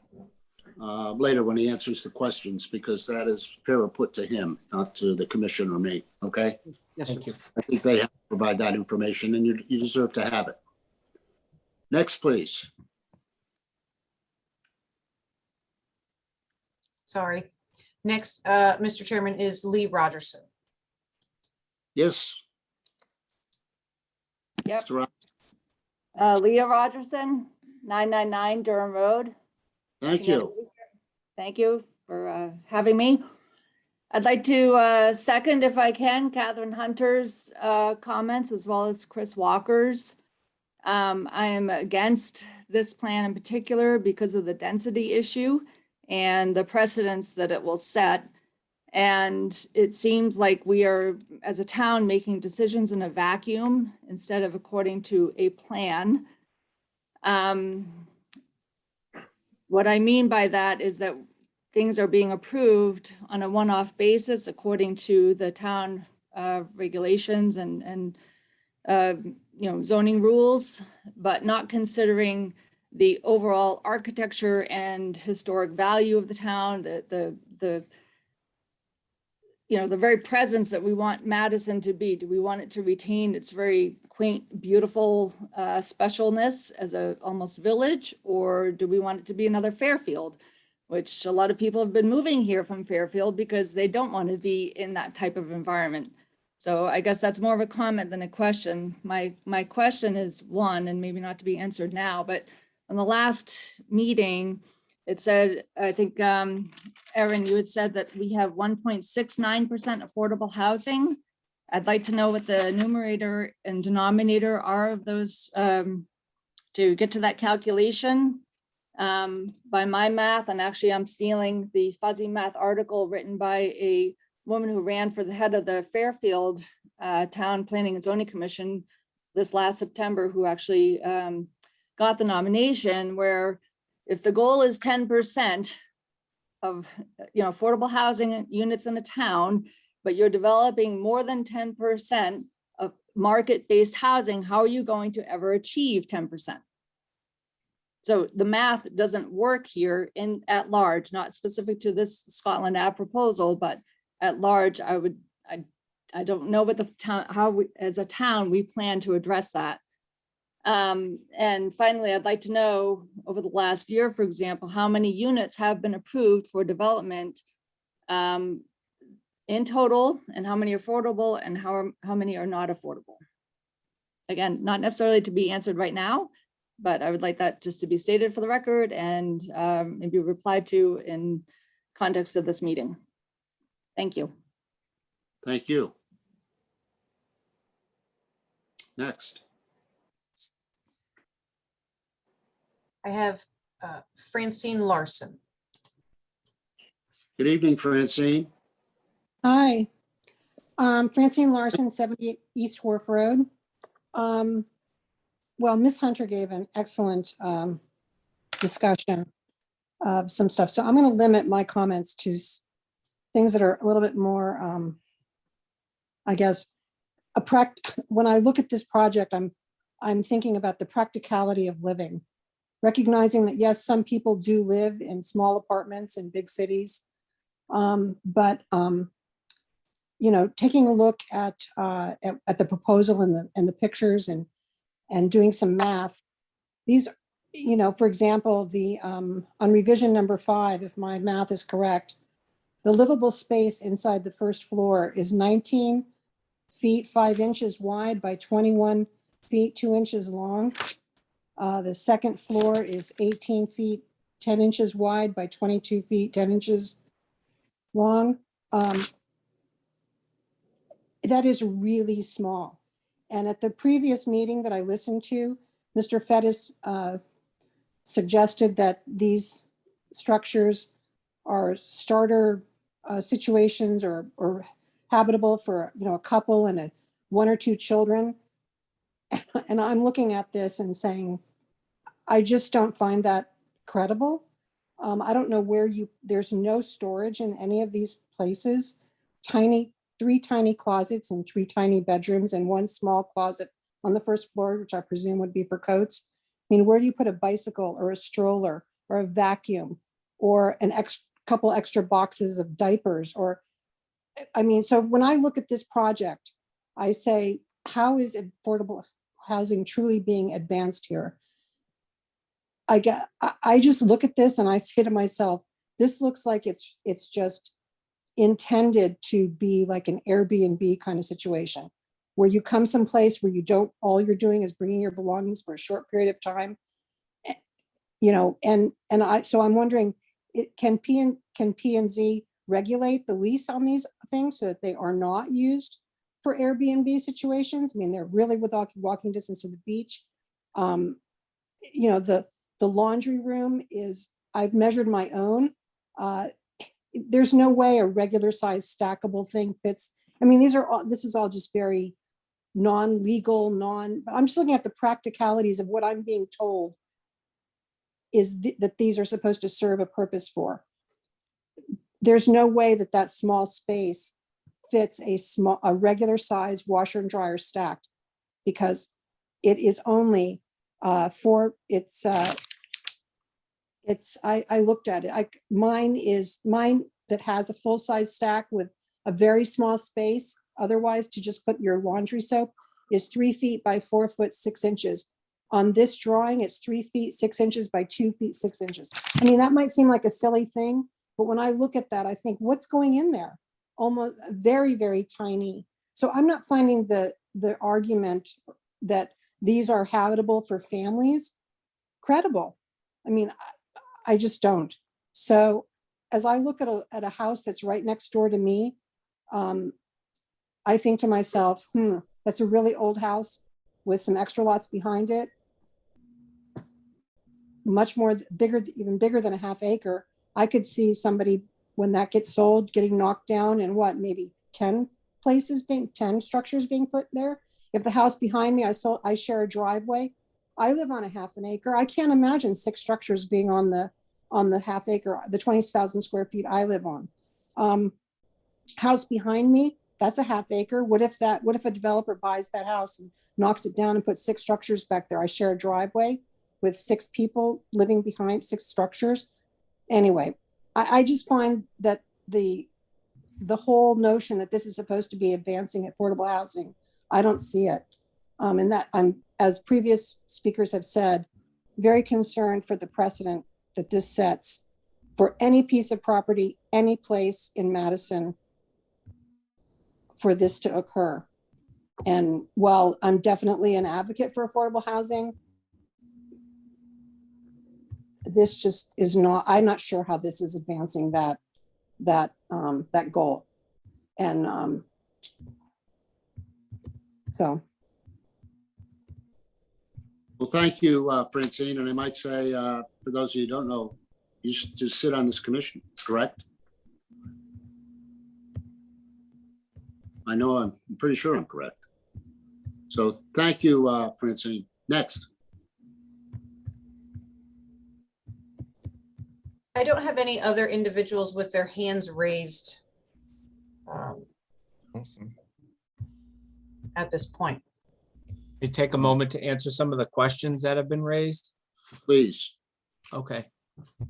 Thank you. I know, well, one of the questions was regarding the affordability. I know we spent a lot of time talking about how affordability is calculated.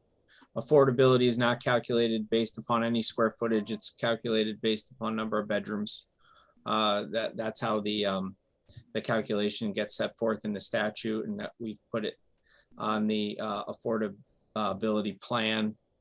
One of the aspects of the affordability plan that folks who live and work in Madison, if these become overprescribed, meaning if we have 2 affordable units available and more than 2 people are interested, then there actually needs to be a point system that gets awarded.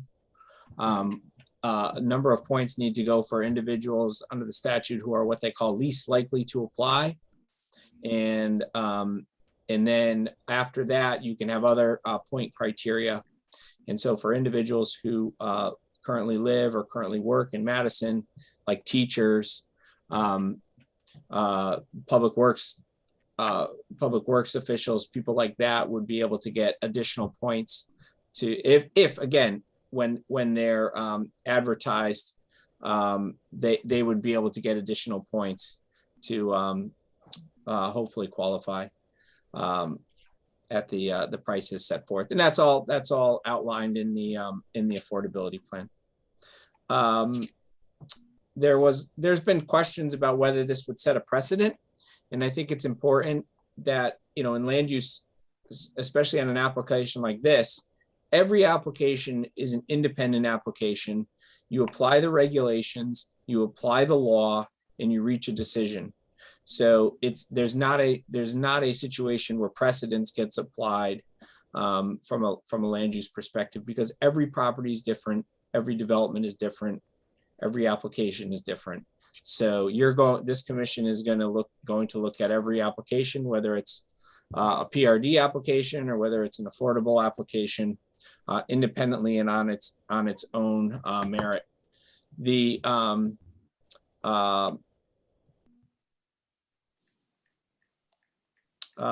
talked about the traffic study. The traffic study does specifically state in there that they recognize that these are 6 3-bedroom units, and it references that the parking is, the development is located next to the JC ball field. So those factors are part of the traffic study. There were questions. I guess I can turn it over to Greg, because I know there was a question about where the sidewalk was, and the septic system. Obviously, we have a conditional approval from the health department, meaning that it meets public health code. They want us to verify that. I think my understanding is the test pits went down 8 feet, and they when they were out there with the sanitarian. But now they want to make sure in that additional 2 feet or so, there's no ledge. So that's what the condition is. But from all indications, there's good sandy soils there. And as stated before, if the proposal does not meet the public health code and we can't get health department approval, you can't pull a building permit. So I don't know if Greg can answer the question about the sidewalk, location of the sidewalk. Cutting into the street, I think the question was. Yeah, so I'll answer a few of the questions that I wrote down, and actually gonna go through Catherine Hunter's letter as quickly as I can, because there was a lot of points in that. But just for the sidewalk, it does not cut into the street. It's within the shoulder of the street. Actually, there's green grass area or non-hardscape area between the sidewalk and the street, and then also between the sidewalk and the property line. So it doesn't affect the street at all. Just regarding the size of the units, the last Francine Larson, I guess, talked about the size quite a bit. The laundry area is sized for stackable. Is it the fancy ones, front load, stackable, full size? No, but it's adequate for this size unit. Additionally, there is storage. There's closets in every room. There's a closet down in the lower level. It's not meant to house a family of, a couple and 3 kids or 3 teenagers. It's smaller units that there is a niche for it. There is a niche for, maybe a single parent with a couple of kids. That's affordable, whether it's even affordable by definition or affordable, non-affordable rates. Either situation, there is a need for it. It doesn't have to be a 2,000 square foot, 3,000 square foot home with full size everything in it.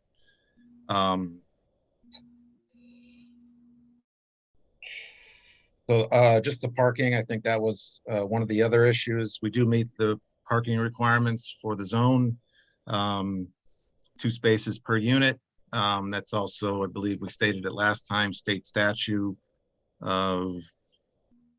says that 2 for 3 bedrooms or more, 2 is the maximum requirement a town could put on a 3 or more bedroom house. And just regarding the septic system, which I think it was the last speaker also talked about, I've designed hundreds of these size septic systems. I would consider myself an expert. I'm a professional engineer licensed in the state of Connecticut. I've been doing these type of septic systems with this new state-of-the-art systems that are for the last 12 years. We do meet the health code, the public health code. It's been signed off by the local health director in Madison. We've met all the requirements. We did all the testing required. All the separation distances are required. There's not a mounding situation or a calculation that needs to be done for this type of these type of systems.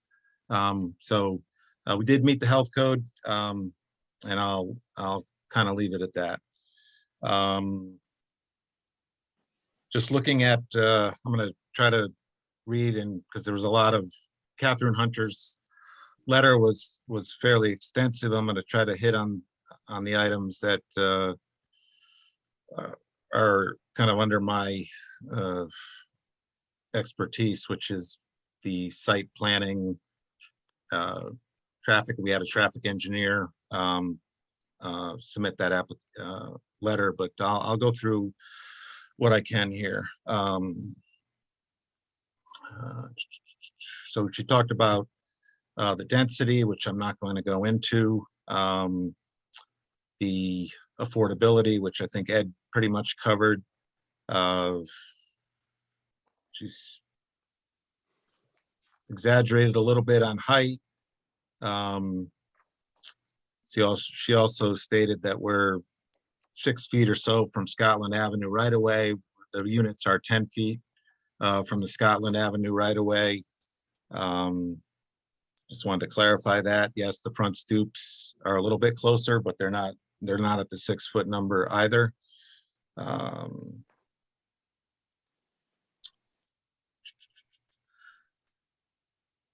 So, and just regarding the calculation for affordable units, if the town is at 1.7% and our development is at 33% affordable, the number goes up.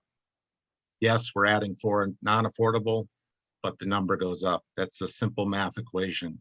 33% gets added to the 1.7%, the number goes up.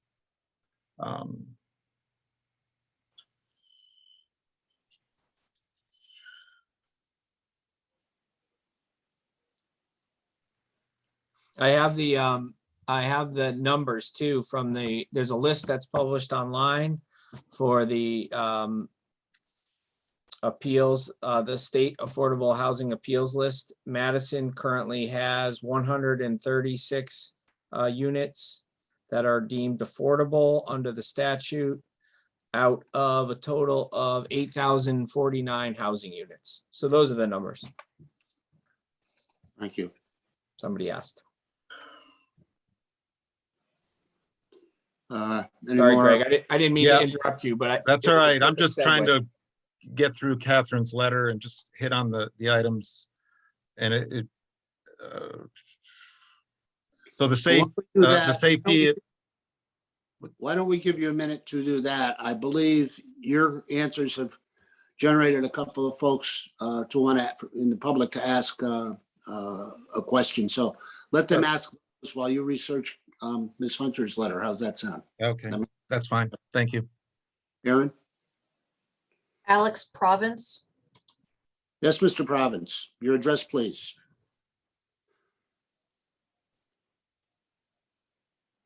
Hi there. Good evening. This is Alex Province, 917 Boston Post Road. Am I able to be heard? Absolutely. Wonderful. First and foremost, thank Thank you guys for your time, for being there. I appreciate it. So I have a few health, safety, and public interest concerns. As far as parking goes, there's 12 spots and places to put the snow, and I'm familiar with living in tight quarters. But during snowstorms, when cars need to get out of their spaces, we have different areas where cars can go. And in the city, for example, there's sidewalks. But in a snowstorm, when you need to get the 12 cars or whatever moved, where are they supposed to go? And then how do they get back to their house? So if it's in a snowstorm, someone says, hey, you need to move your cars so we can plow. There are no sidewalks, say from Stop and Shop or the train station all the way back, which I think wouldn't be a super safe situation, having all these people trying to move their cars, you know, in anticipation of a big snowstorm or during a snowstorm. Heaven forbid, if there were ever a fire, you have 3 bedrooms, 1 egress going down. The houses are very tight. Are there fire sprinklers in these houses? I know there's siding that's cement or whatever, so I suspect that would help. But, you know, we just had a car fire on our street and it caught other cars on fire, melted signs, you know, can be kind of a dangerous situation.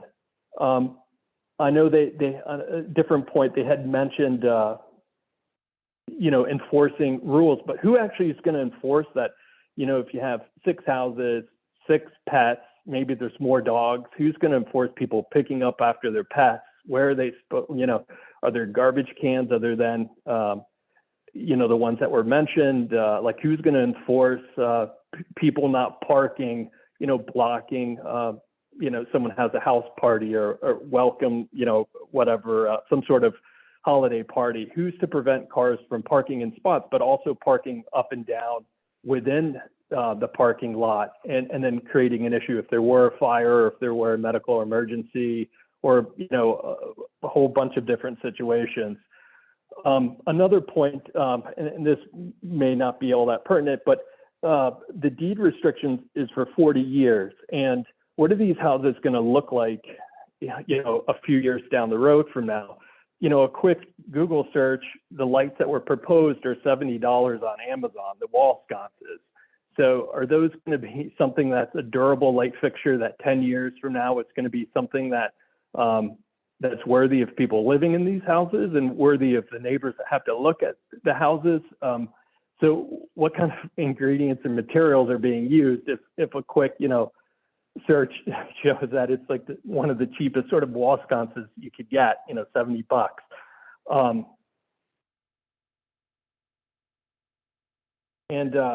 Let's see, I had one other point, but yeah, and then of course the septic, you have, you know, potentially 3 people or 3 bedrooms, you know, I don't know how many people that actually ends up, but each house has a washer and dryer, presumably. I mean, you could fill up septic tanks pretty quickly. The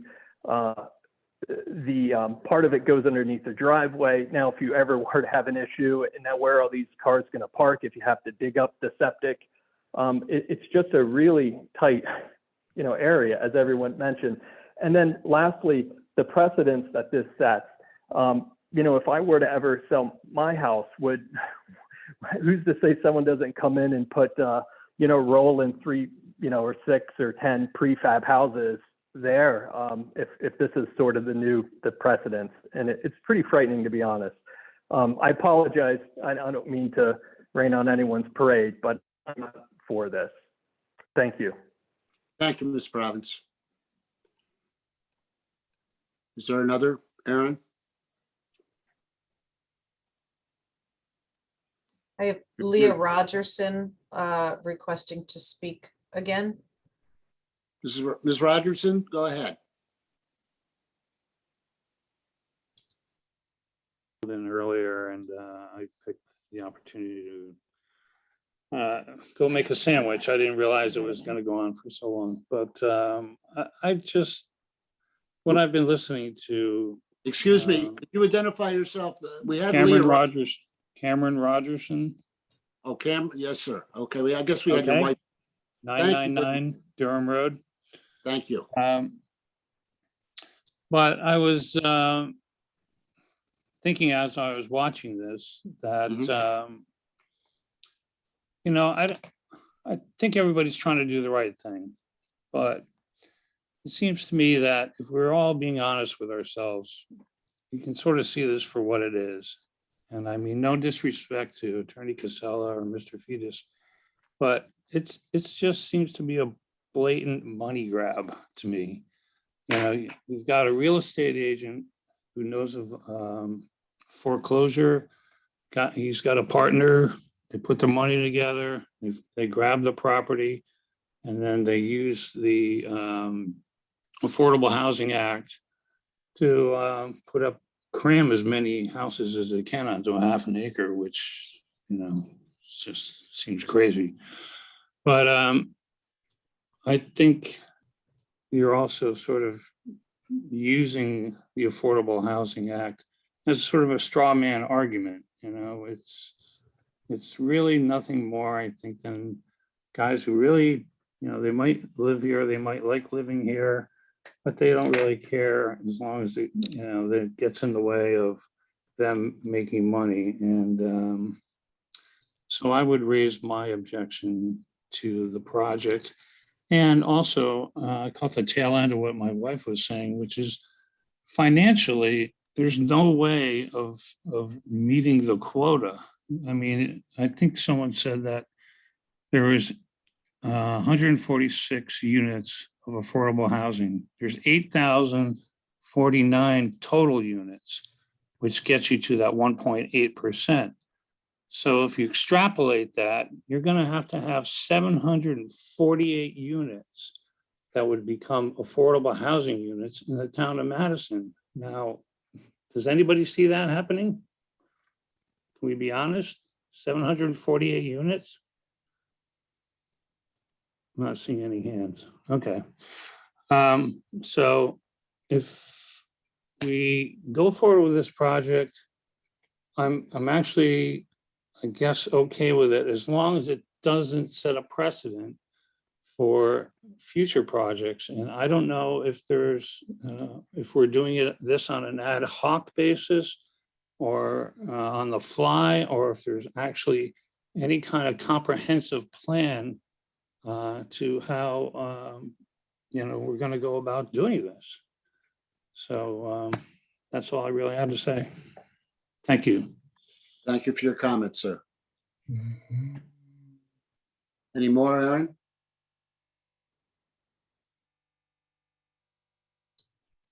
I did have one, but they lowered their hand, so I'm taking that as no longer interested in speaking. So All no, right. I do not have anyone else. Mr. Fettis, did you get a chance to do your research on Ms. Hunter's letter and get the information you were looking for? Yeah, I got through most of it. I'm just going to touch on one of the speakers that just spoke, because there was a couple issues I just wanted to clarify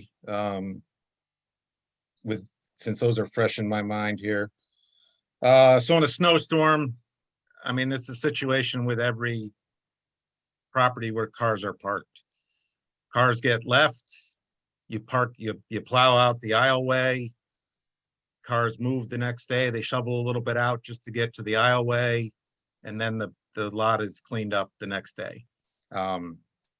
It's not going to happen like it doesn't happen in your own residential driveway. You don't move your cars, you plow what you can and then you move them if you can, if you don't have a garage.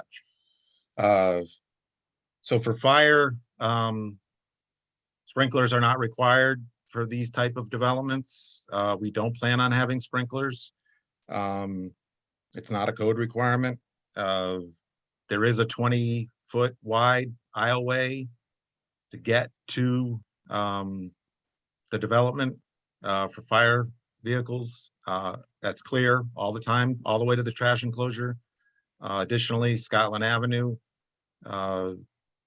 that's available for access. As for the comment regarding having a party and parking issues, I think when you see that pretty much anywhere around town. If there's, if someone's having a Christmas party, cars get parked on the street. And there's no septic under the pavement. All the septic is in the courtyard. So I'm not sure where that comment was coming from. We do have underground infiltration under the pavement that's accessible for maintenance with manholes, 2 grade. And it's all clean water going in there. It's roof water. So then getting back to Catherine Hunter's letter, page 3, she talks about health, safety, based on septic, parking, and traffic. So there's no testimony in the record regarding septic, parking, and or traffic that's negative. It's basically from residents, not professional engineers, not professional planners, not professional traffic engineers, disputing our findings.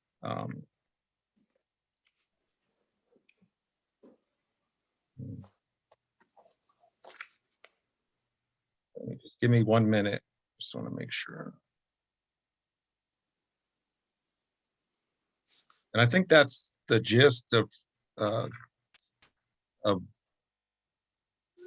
what I wanted to dispute on there. And then I would just reiterate the traffic engineer. It is a custom report based on this site. It's clear from the content of it. It's not going to talk about the problem at J.C. Field in summertime when there's a Saturday game or opening day or closing day. It's the incremental is the important part here. 5 or 6 in the peak hour is de minimis to the overall traffic situation on Scotland Avenue. Thank you. If there's anything else, I'd be happy to answer. Okay. I understand that we may have another member of the public who wishes to comment or ask a question. Yeah.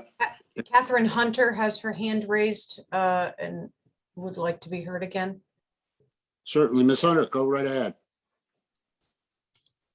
Thank you. I'll make it quick. I realize this isn't the debate club. I agree with Mr. Fettis when he said that there's no testimony on the record from other professionals. One of the points that I stressed in the longer statement that I submitted to the commission, and then the more abbreviated statement, believe it or not, the more abbreviated statement I read, is that our town should in fact be bringing in an outside expert civil engineer so that we are not relying on Mr. Fettis. I don't doubt his pedigree at all, but certainly he's an advocate for the developer. And we should be doing our own perhaps traffic study and hearing from our police department. But also, so Mr. Fettis and I are in agreement on that. I think that the commission has the ability to defer its decision until we seek some more expert input here. And with respect to the traffic study, I respectfully disagree. This study is not custom to here. We're not talking about 1 or 2 days when there's parking on from the J.C. Field. And it doesn't mention at all our concerns about overflow parking. And it does not at all mention the intersection. And I can tell you quite honestly, it is not manufactured. It's a tough intersection. It's a lack of a 4-way stop. It's traffic up over the highway. You can't fix the intersection because the railroad tracks are on the other side of it. It's truly a tough intersection. So finally, I would urge this commission again. I believe there is sufficient grounds here and there's case law supporting it. I believe our commission does have the right and the ability, I would say the duty, to deny this application on health and safety grounds. Thank you. Thank you, Ms. Hunter. Any comments from the applicant? Regards to just been asked and stated. I just make a couple of Greg, simple comments. am I on here? Yeah, give me a second, Greg. Again, we've gone over this. I think from a parking perspective, the parking ratio actually meets your zoning regulations. That's what's required. So if this was a site plan approval, we would meet your zoning regulations. That from a traffic perspective, what you're talking about is 5 cars per hour, 6 per hour getting added in to the what's there existing. What's there existing may be a problem, but the problem isn't emanating from this development. There's no basis. It is what it is there now, but this won't create a problem, won't create an impact. There'll be no safety. So, you know, I think our application stands on its own, that there are no legitimate public health safety concerns regarding the development. The concerns here regarding density, which we know is not something that the commission can consider from a under the 8-30G rules. We have property owners who are seeking to develop and you know, utilize the property in this manner. They're prepared to make it happen. Go through the steps, perform the affordable analysis, get this place used and occupied. So you know, we think this will be a productive development, and you know, thank the commission really for all of your attention. Obviously, if you have additional questions, we're available to answer. But we blew our 9 o'clock timeline by 25 minutes. So, Well, I know that, but. They were things moving, I agree. Do you have a, it's past 9 o'clock, you're 25 minutes past your answer. So what is your answer now? Well, I think, I mean, we're through the public comment period, so I'm not sure that there's a need to extend it. But if the commission has further questions or wants additional information, we'd like to hear that.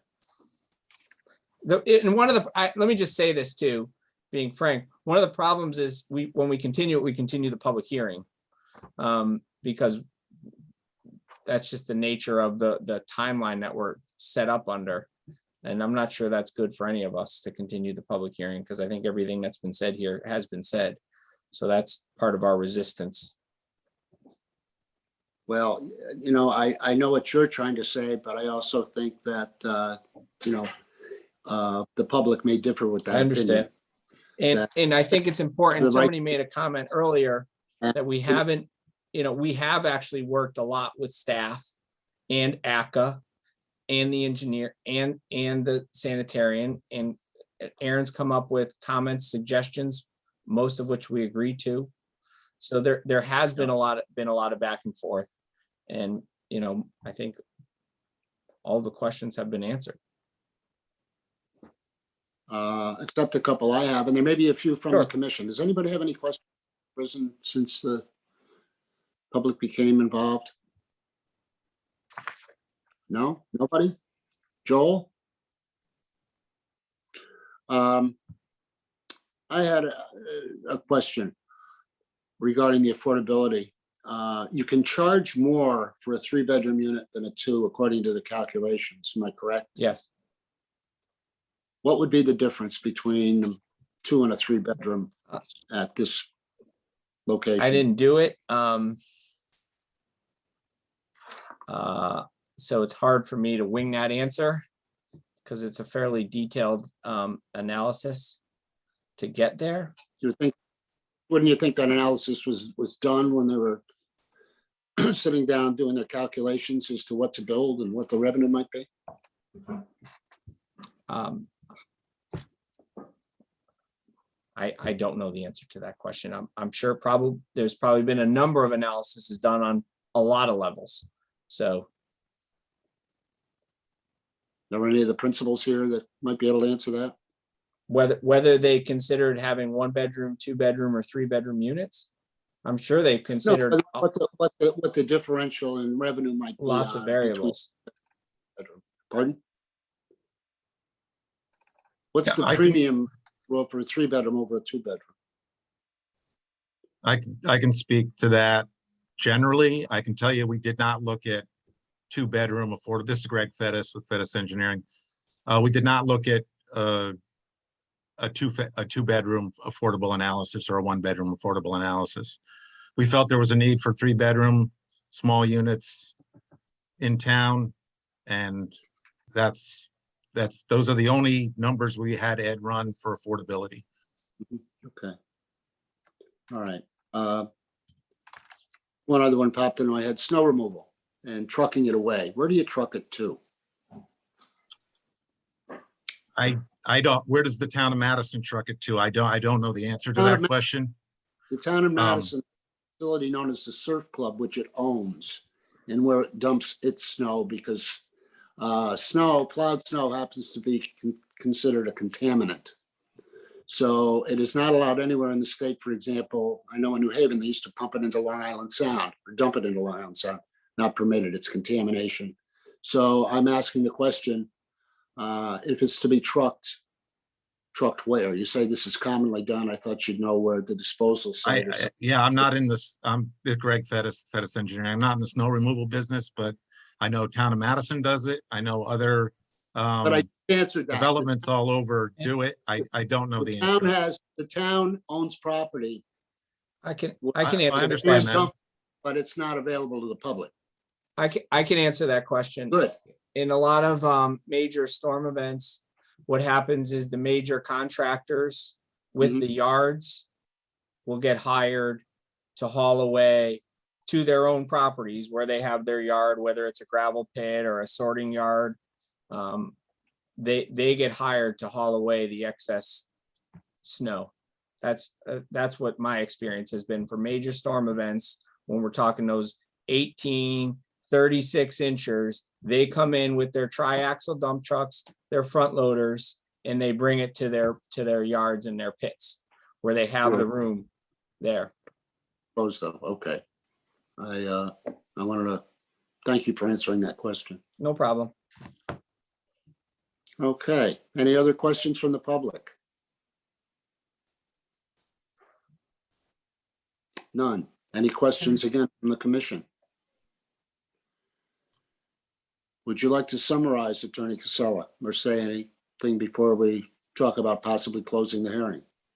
No, I think the only question we would have is, I know Aaron has made staff recommendations. So I don't know if it's appropriate to talk about those while we're still on the record before we close the public hearing. And we can react and respond. I know we've addressed a few of them. That would be my only comment. Aaron, what do you suggest? Sure. Yes, my staff memo to the commission has been submitted as part of the record. So yes, I'm happy to read it into the record for the commission or highlight specific Attorney Casella, I points. think, mentioned that he had some comments about the draft, and it would be appropriate to comment on them now. No, he's referring specifically, Ron, to staff comments listed in my staff memo, which are 6 comments that I did offer to the commission that you may wish to have the applicant address. Some of those have been addressed, but I am happy to share those. Number 1 was a question as to whether or not all the roof leaders on the units connected to the stormwater infiltration system, for example, the entire roof surface of each house, does it exclude porches or porticos? The drainage plan did not clearly show a connection between the front and back leaders of each unit. I think though those were answered. I think it was something else that Attorney Casella is referring to. Am I correct, Attorney Casella? Well, no, I just wanted to make sure the commission understood what the comments were and what our responses were before we lost the ability to speak. If you close the public hearing, that was my point. I just wanted to make sure there was no ambiguity, and I could just run through them if you want. I think the roof leaders, I believe it's been the plan does show the roof leader connections, and they will connect from both the front and the back. Greg, is that accurate? That's correct, with the exception of the small porticos on units 1 through 4. Yeah, which will just drain to the ground. Correct. We talked about, we agree to modification of the plan that instead of a handicap space, if the commission thinks it's appropriate to have 2 parking spaces, regular parking spaces, we would agree to that. As Greg said on the lighting, if the commission feels it's appropriate to have additional bollards in the dark area of the parking, we would agree to a modification of that. Pervious pavers and stone dust walkways. If the commission again feels it's appropriate to have a hard surface like concrete in those walkways instead of stone dust, we would agree to that. The detention basin plantings, I don't think anybody's talked about this one yet. This is why I wanted to go through the memo. I don't believe there's any planting proposed, ground cover proposed on the bottom. Is that correct, Greg? That's correct. And is that by design? That's by the detail on the plan. It's Yukon's typical rain garden design, which does not have, it has plants within it, but it does not have a ground cover. Okay, and then. Is it stone?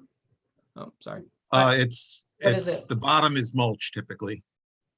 So there's a layer of mulch, and then a sand and soil layer underneath that, and then crushed stone under that. It allows for a better infiltration into the ground. So the maintenance plan of that will include removal of invasives and. Yes, the maintenance plan will, yeah, so all plants, there's a plant list on the detail sheet on their detail, or the rain garden detail from Yukon. It has all non-invasive plants. ACCA's comments said do not plant the bottom. Yukon's study of the rain garden say do plant everywhere. The plants are designed to be starved for water or inundated with water during a rainstorm. But we're open to either. If ACCA really wants no plantings in the bottom, we'll comply with that. It was my understanding that was with respect to shrubs, that type of planting, and not just a wet, dry ground cover seed mix.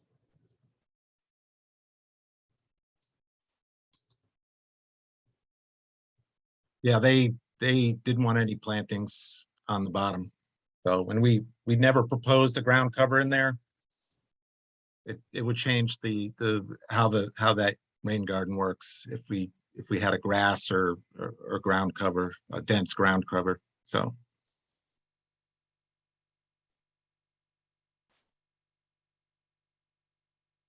Oh, and the last item was number 6. We'll provide a stormwater maintenance that includes the rain garden, the infiltration, underground infiltration system, as well as the catch basin, the one catch basin we have on site, and the level spreader, the 2 level spreaders we have. And the final thing we haven't talked about yet is ACCA had 2 conditions, I understand. One is the 3-color palette on the exteriors of the buildings, which we've agreed to and provided to you. The second one was to have a landscape engineer design the landscaping on the Scotland frontage. I mean, to be frank, we don't necessarily agree with having a landscape engineer. We wouldn't have an issue with a landscape designer designing it, but don't see any need to have a landscape engineer in particular. So that's. I do agree with you, Ed, that there was discussion at the meeting that a professional landscape firm or designer. So yeah, I mean, as I said earlier, and hopefully this validates it, that these developers want this to be an attractive project. So. Correct. And so, yes, to just continue on Ed's thought, the advisory committee for community appearance did have that recommendation that a more comprehensive landscape plan be submitted for the portion of the property fronting on Scotland Avenue. Okay. And how would that be evaluated or approved? The commission has the ability to, in looking at these applications, well, you have a couple options. I guess you can, if the commission wants to see that plan, you can request that information now from the applicant.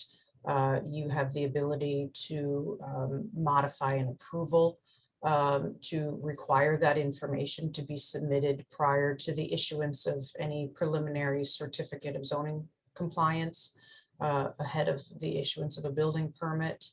And that information could then be referred to ACA for review. You have some options there. Fine, thank you. Anything else, Attorney Casella or Mr. Fettis? No, That you, thank you. okay. One last chance for public comment. Let's finish with questions. Dr. Yeah, Hay. just a quick question. With the change in the walkway to an impervious substance, will that affect the septic system that will be underneath that? Is that going to affect accessibility to that, or anything about how that will work? Greg Fettis with Fettis Engineering. It will not, things will be slightly different, but it won't affect it won't affect the use of them. It won't, the only thing it's going to do is all the manhole covers will come to grade anyway. Some may be within a sidewalk. But it won't change any stormwater calcs. The slight change will not affect, because we had our factor of safety and our stormwater was considerably high, and we didn't take into account some of the underground infiltration that we added. So no effect on the septic systems. Thank you. Any other questions? And one last chance for public comment or question. Aaron, anyone? No, there's no one with their hand raised. Okay. With Attorney Casella's consent, is there anything you want to add? Nope. Closing. Okay. I think we've reached a stage where I can ask the question, should we close the public hearing? And with that, I will ask for a motion, and we can discuss. I'll move Anyone to will- close the. Motion to close the hearing. Did I see Dr. Hay first? Yeah. How about Dr. Hay? And thank you for the second, Peter. Okay, discussion about that. Okay, all in favor? Aye. Opposed, none. And for the public, what that means is we can no longer take obviously input from the public, but more importantly, no longer can we ask or gather any information from the applicant. The applicant give us any more information, but the meeting remains open to the public. It's now a question of us discussing. The only person we can really discuss this with, who's not a member, would be Erin. With any questions or things that we need to obtain from her. So with the public hearing closed, what are our thoughts? Anybody willing to venture their feelings about where we should go with this application? I prefer not to call on people. That's always a hard thing to do. Anyone? Ron, I'll go. Thank you, Peter. And Peter, before you start, let me just say, I'm glad you did, because Peter is our representative on the Ad Hoc Affordable Housing Committee. So I should mention that. Thanks. Just to start off, I strongly support affordable housing. As Ron just mentioned, I volunteered to be P&Z's rep to the Ad Hoc Committee. And early this evening, some of us on this committee were on a call.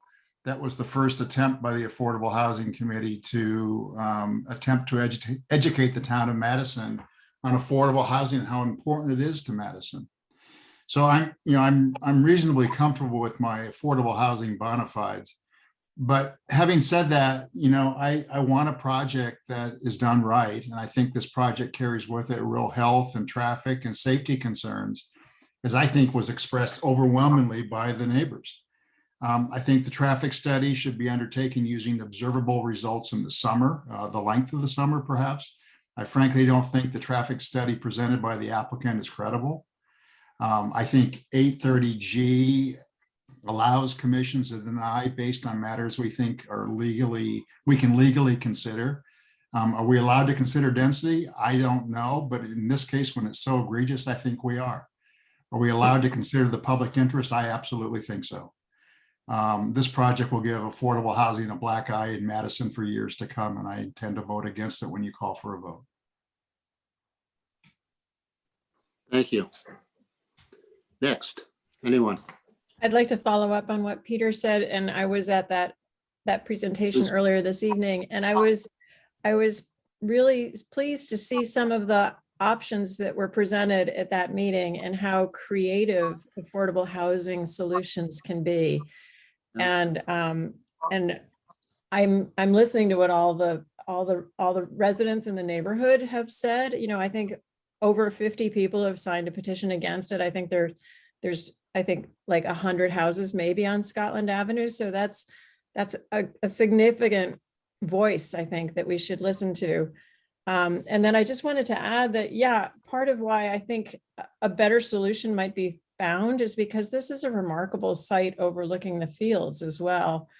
And I agree with Peter that it just doesn't seem like the right design, and that we can do better than that. Thank you, Carol. Anyone else? Come on, we all have to pitch in on this. Joel, as you depart, do you have anything you'd like to share with us and tell us what you feel about the application? Ron, I would probably end up mostly echoing what both Peter and Carol have already said. So, while the applicant says there's not really a legitimate or credible concern about health or safety or other similar matters that would serve the public interest, I don't fully agree with that. I think to me, it looks like as much as could humanly be crammed into this small parcel has been. I think if there were just even a smidge more land, they may have tried to cram even another unit in there. I don't think that the proximity of the buildings to each other on such a small lot with the septic jammed in there, to me, it just doesn't seem like a viable option. I know the applicant keeps saying, well, if it doesn't pass, the sanitation code, then they won't get a building permit. At the same time, I think, we have to consider the impacts to the surrounding areas on what cramming this much buildable or built structures into this lot would do to the neighboring properties. We've seen things, come across our virtual desk, if you will, with simply someone changing their driveway and the flooding impacts it has on the person next door. And it's been contentious. And I think the amount of stuff getting crammed into this lot just invites contention. And I don't think that we can just very easily dismiss, I know they said it's 5 cars per hour, but it only takes 1 car per hour to have something, disastrous happen, or a single car at any point in time, or any time span. So like Peter, I'm a strong proponent of increasing affordable housing in town. Served on a subcommittee before we had the ad hoc committee. I think it's the right thing for Madison, but I don't think this particular site plan is the right thing for that purpose. And now I'm droning on, so I'm just gonna, I think that's the soundbite right there. I'm done. Thank you, Joel. Anyone else? Jim Madison? I also sat in on the program that was put on by the Ad hoc Affordable Housing Committee. And I also believe very strongly in having Madison increase its affordable housing base. Want to repeat what Peter said to start off. I don't think this is the one. I will vote against it. I think the concerns that were raised by some of the others about health and safety, I believe there is some validity there. Just wanted to voice my opinion. Thank you, Jim. I'll Dr. speak. Yeah, so it's wonderful to hear that the rest of the commissioners so far are big supporters of affordable housing. I certainly am as well. And I really tried hard to think of how this project may fit the bill and really tried to get behind it. I share the concerns that the other commissioners have stated as well about the incredible density, but we're charged with only really being able to talk about concerns around health and safety. And for me, the thing that really sticks in terms of affecting the health and safety is just the lack of parking.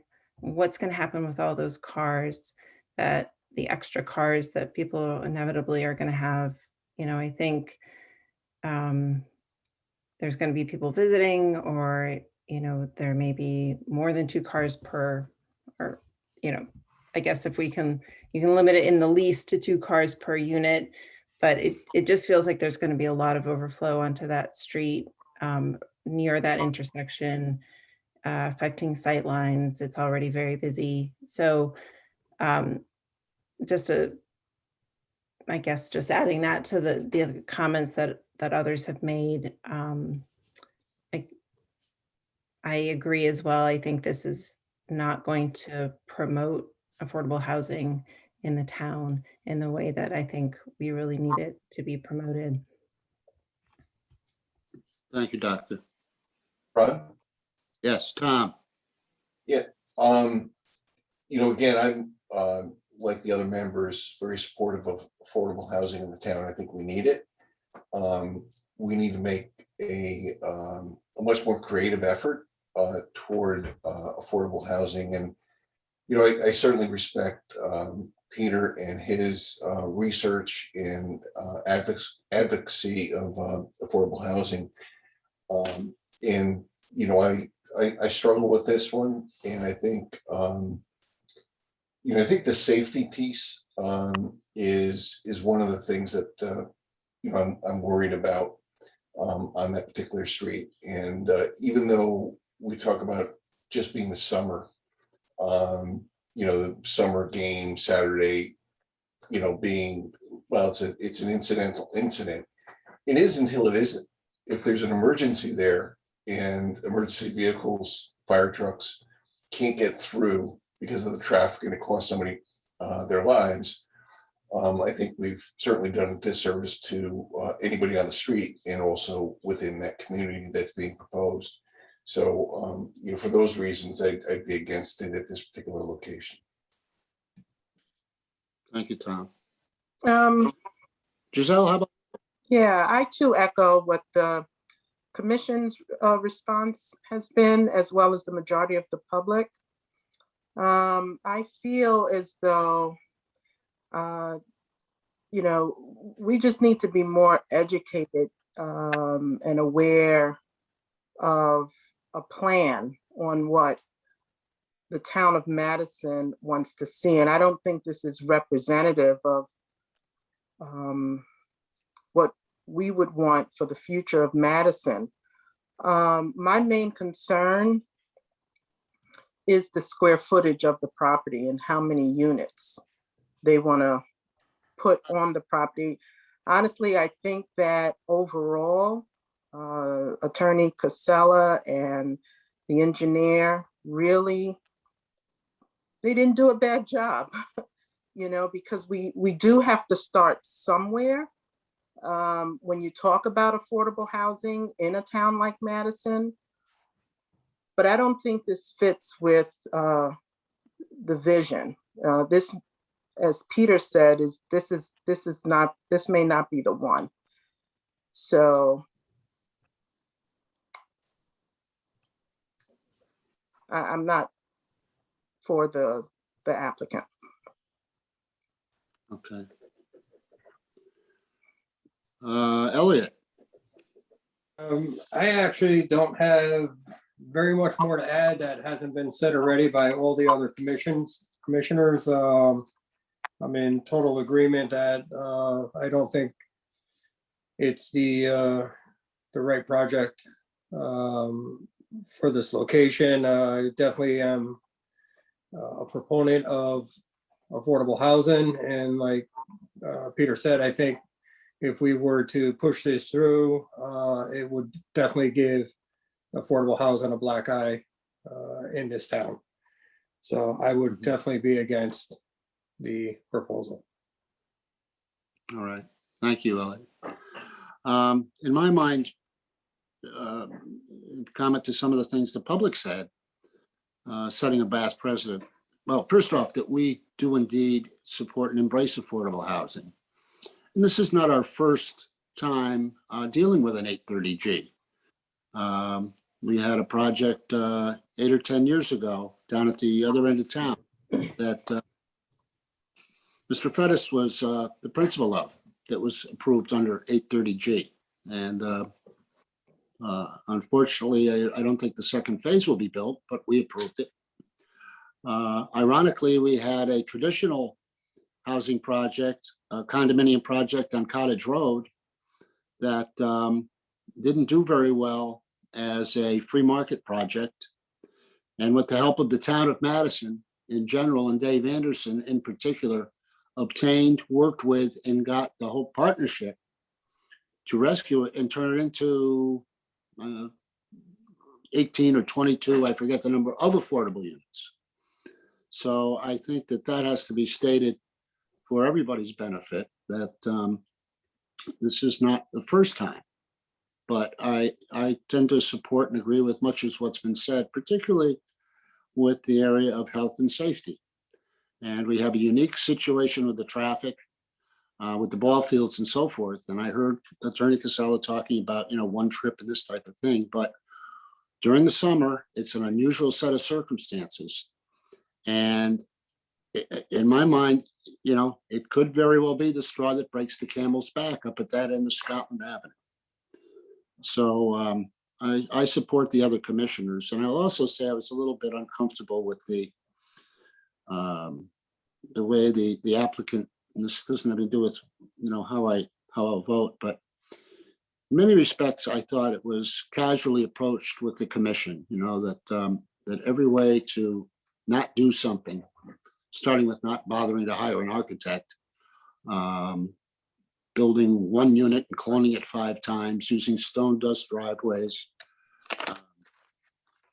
You know, talk about solar efficiency, but we're going to have electric heat when there's gas in the street. Don't have to excavate basements up, have a crawl space. They don't have any storage. Let's not build for energy efficiency in attic. It just seemed to be,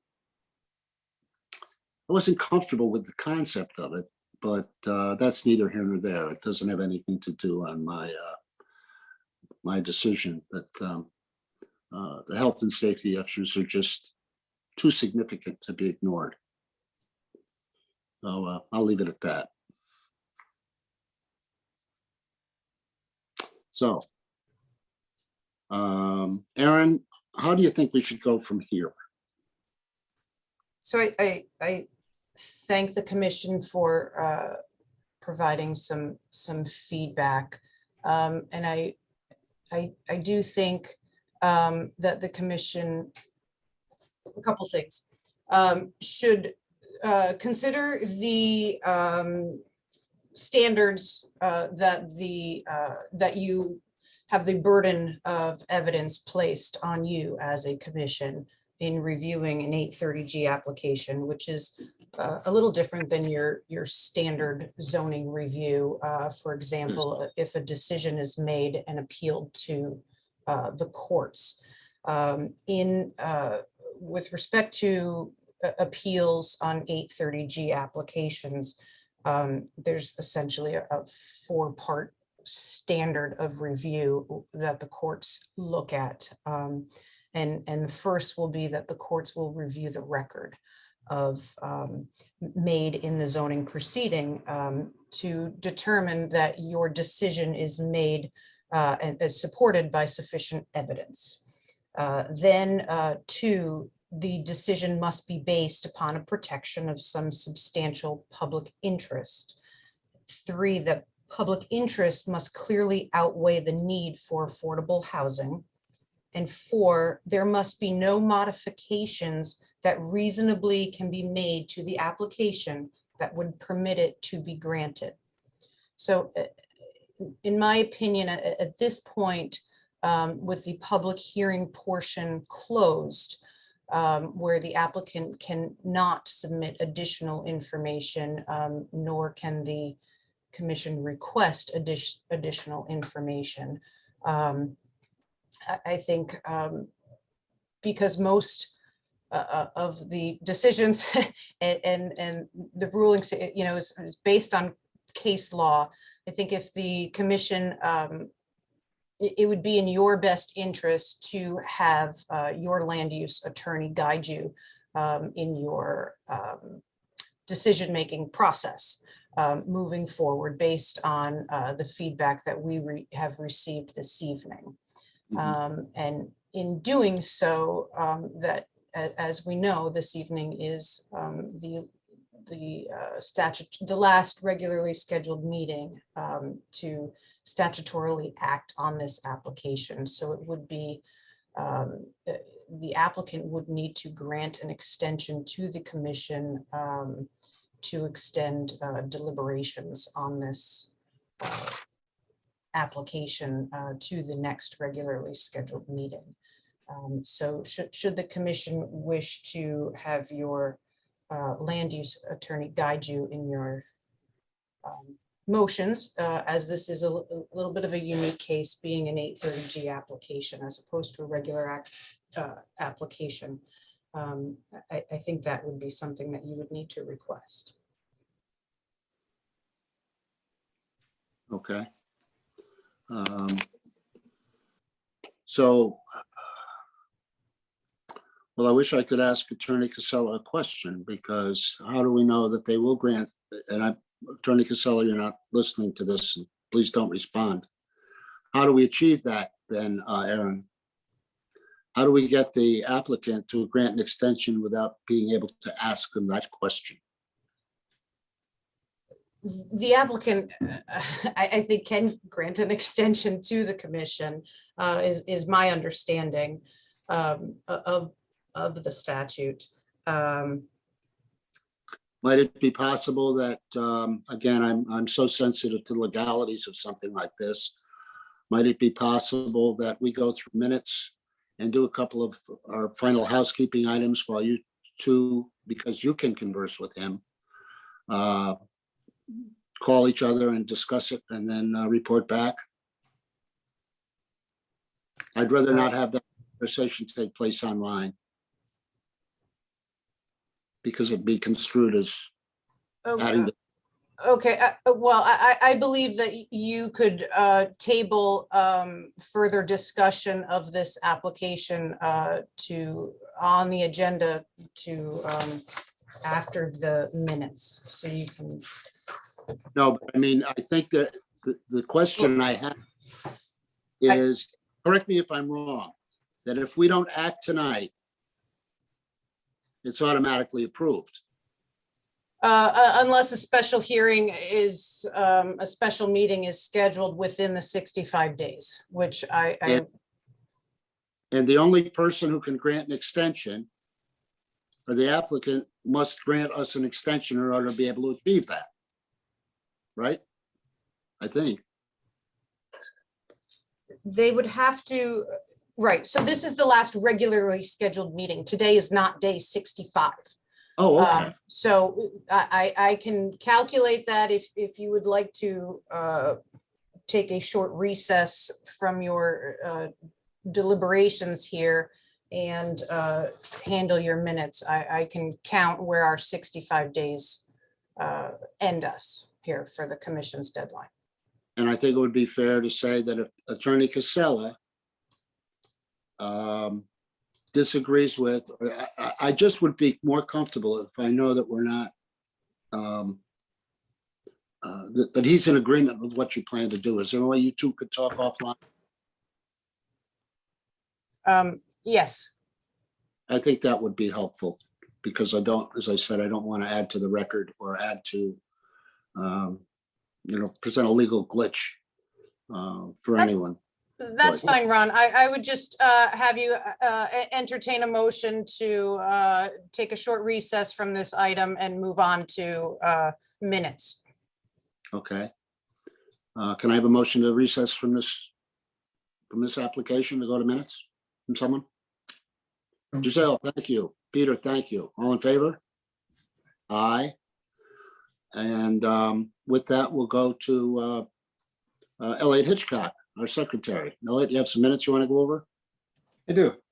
I have two sets of minutes. The first one is from our November 18th meeting. Members present: Clark, Madison, Hitchcock, McDowell, Bonovsky. Alternates present: Snow and Ruse. And I will entertain a motion.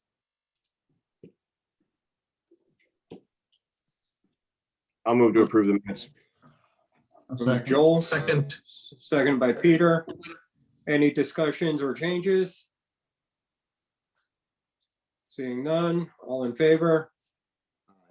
Aye. Aye. Approved. The second one is our meeting from December 2nd. Members present: Clark, Madison, Bonovsky, Miller, Mathers, McDowell, Hay, and Berlin. Alternates present: Ruse and Bodenson.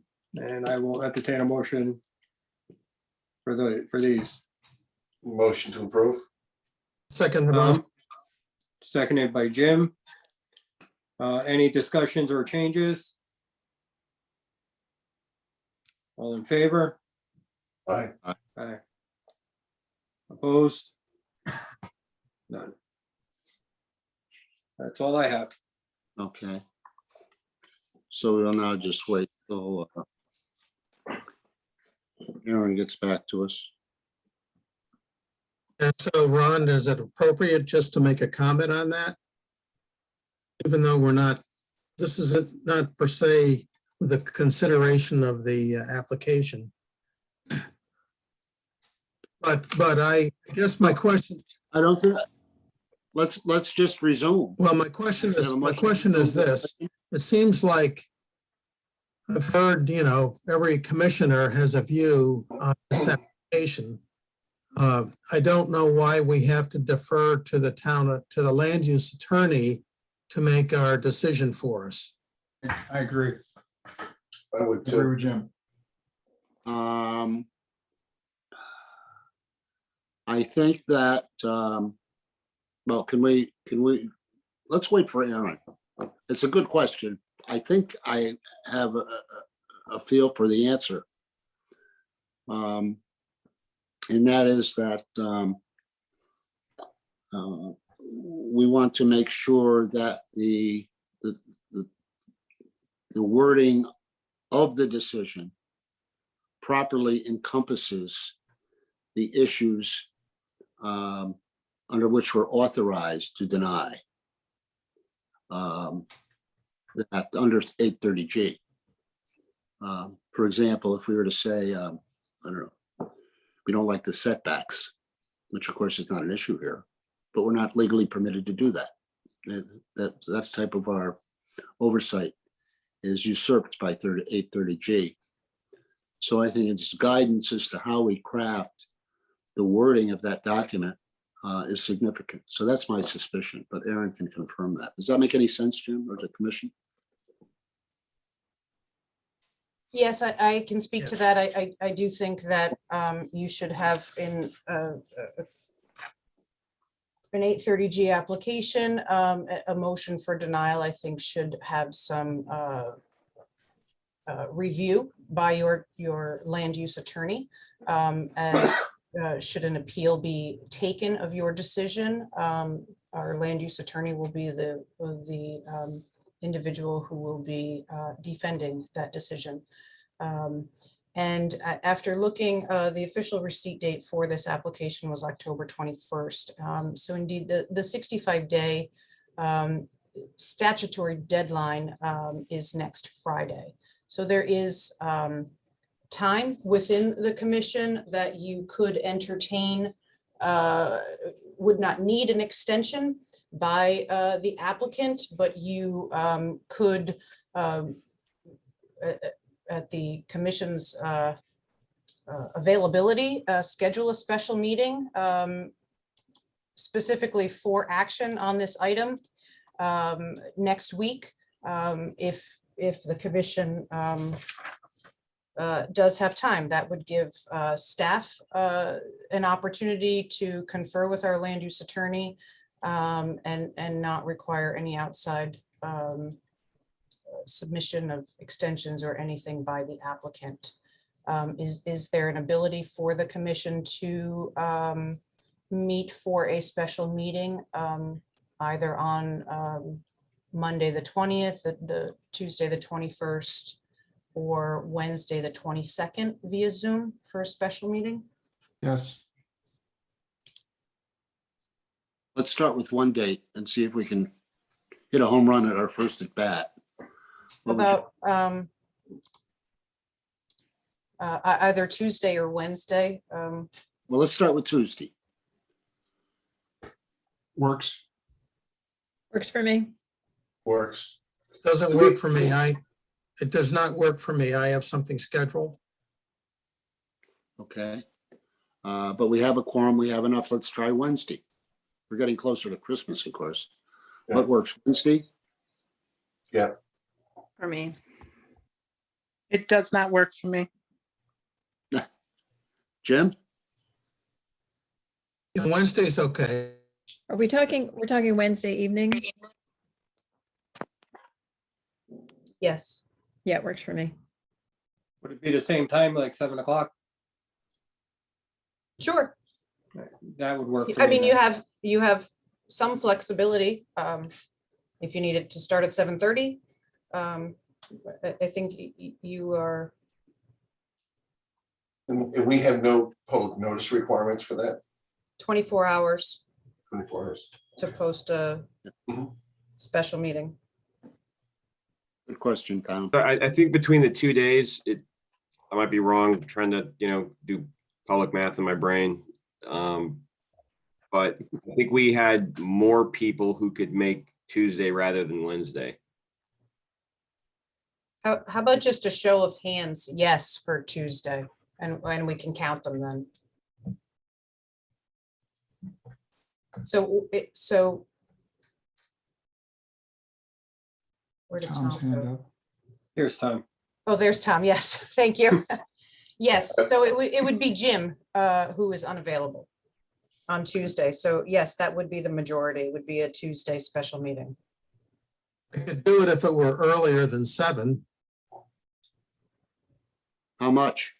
6:30? Yeah, even 6. 6 would work. Hands for 6. There you Tom, go. was that your hand up again? I mean, I could try to make it work. It's just tough to get back. Yeah. In time. While you're traveling back? No, just from Stanford. No, but I mean, could you do it in the car? Yeah, I could. So that way we'd have a full. Yep, okay. So 6 o'clock on Tuesday? Tuesday, the 21st. I just have a question. It's Marlene. Hi, Marlene. Hi, Aaron. If the attorney is going to be there, does that make the special meeting exempt from the public due to the No. No? It's not an executive session. It's It's not considered possible discussion of possible litigation or any of that? no. Okay. Thank you. So we're saying it would be public, or is it still closed at that point on Tuesday? It's a deliberation, so it's a public meeting, but it's not a public hearing. Gotcha. Thank you. Wouldn't it be a good idea for us to have an executive session? Well, I think if the commission decides to hold this special meeting, table deliberations to a special meeting on Tuesday, December 21st at 6 p.m. via Zoom, then I will reach out to our land use attorneys tomorrow and get advice as to how they feel it should proceed, and we will mark the agendas accordingly. Right. And But you need to publish executive session. You have to state that, the specific need for the public session, or the executive session, so that there's strings attached to that as well. We just can't defer into it during the meeting. So I think we'll need the input, as you say, to get from. That's a good question, Joel. Good point. Do we need to have the land use attorney there, or? If he's available to come, yes, That would be either great. that or he can review any draft resolutions. But should the commission, if you would like him to be there and he is available, or a representative from his office available, then yes, I can make every effort to have him available. So does that mean that we need to propose a draft resolution? What this would allow, if you table deliberations to a special meeting and vote to hold a special meeting on the 21st, that would be to continue deliberations. And knowing that would be your last day for action, yes, there would be draft resolutions provided for you to go over and to have any questions or guidance from your land use attorney. Okay. Thank goodness that's before the cutoff date for Marlene. That could have been another problem.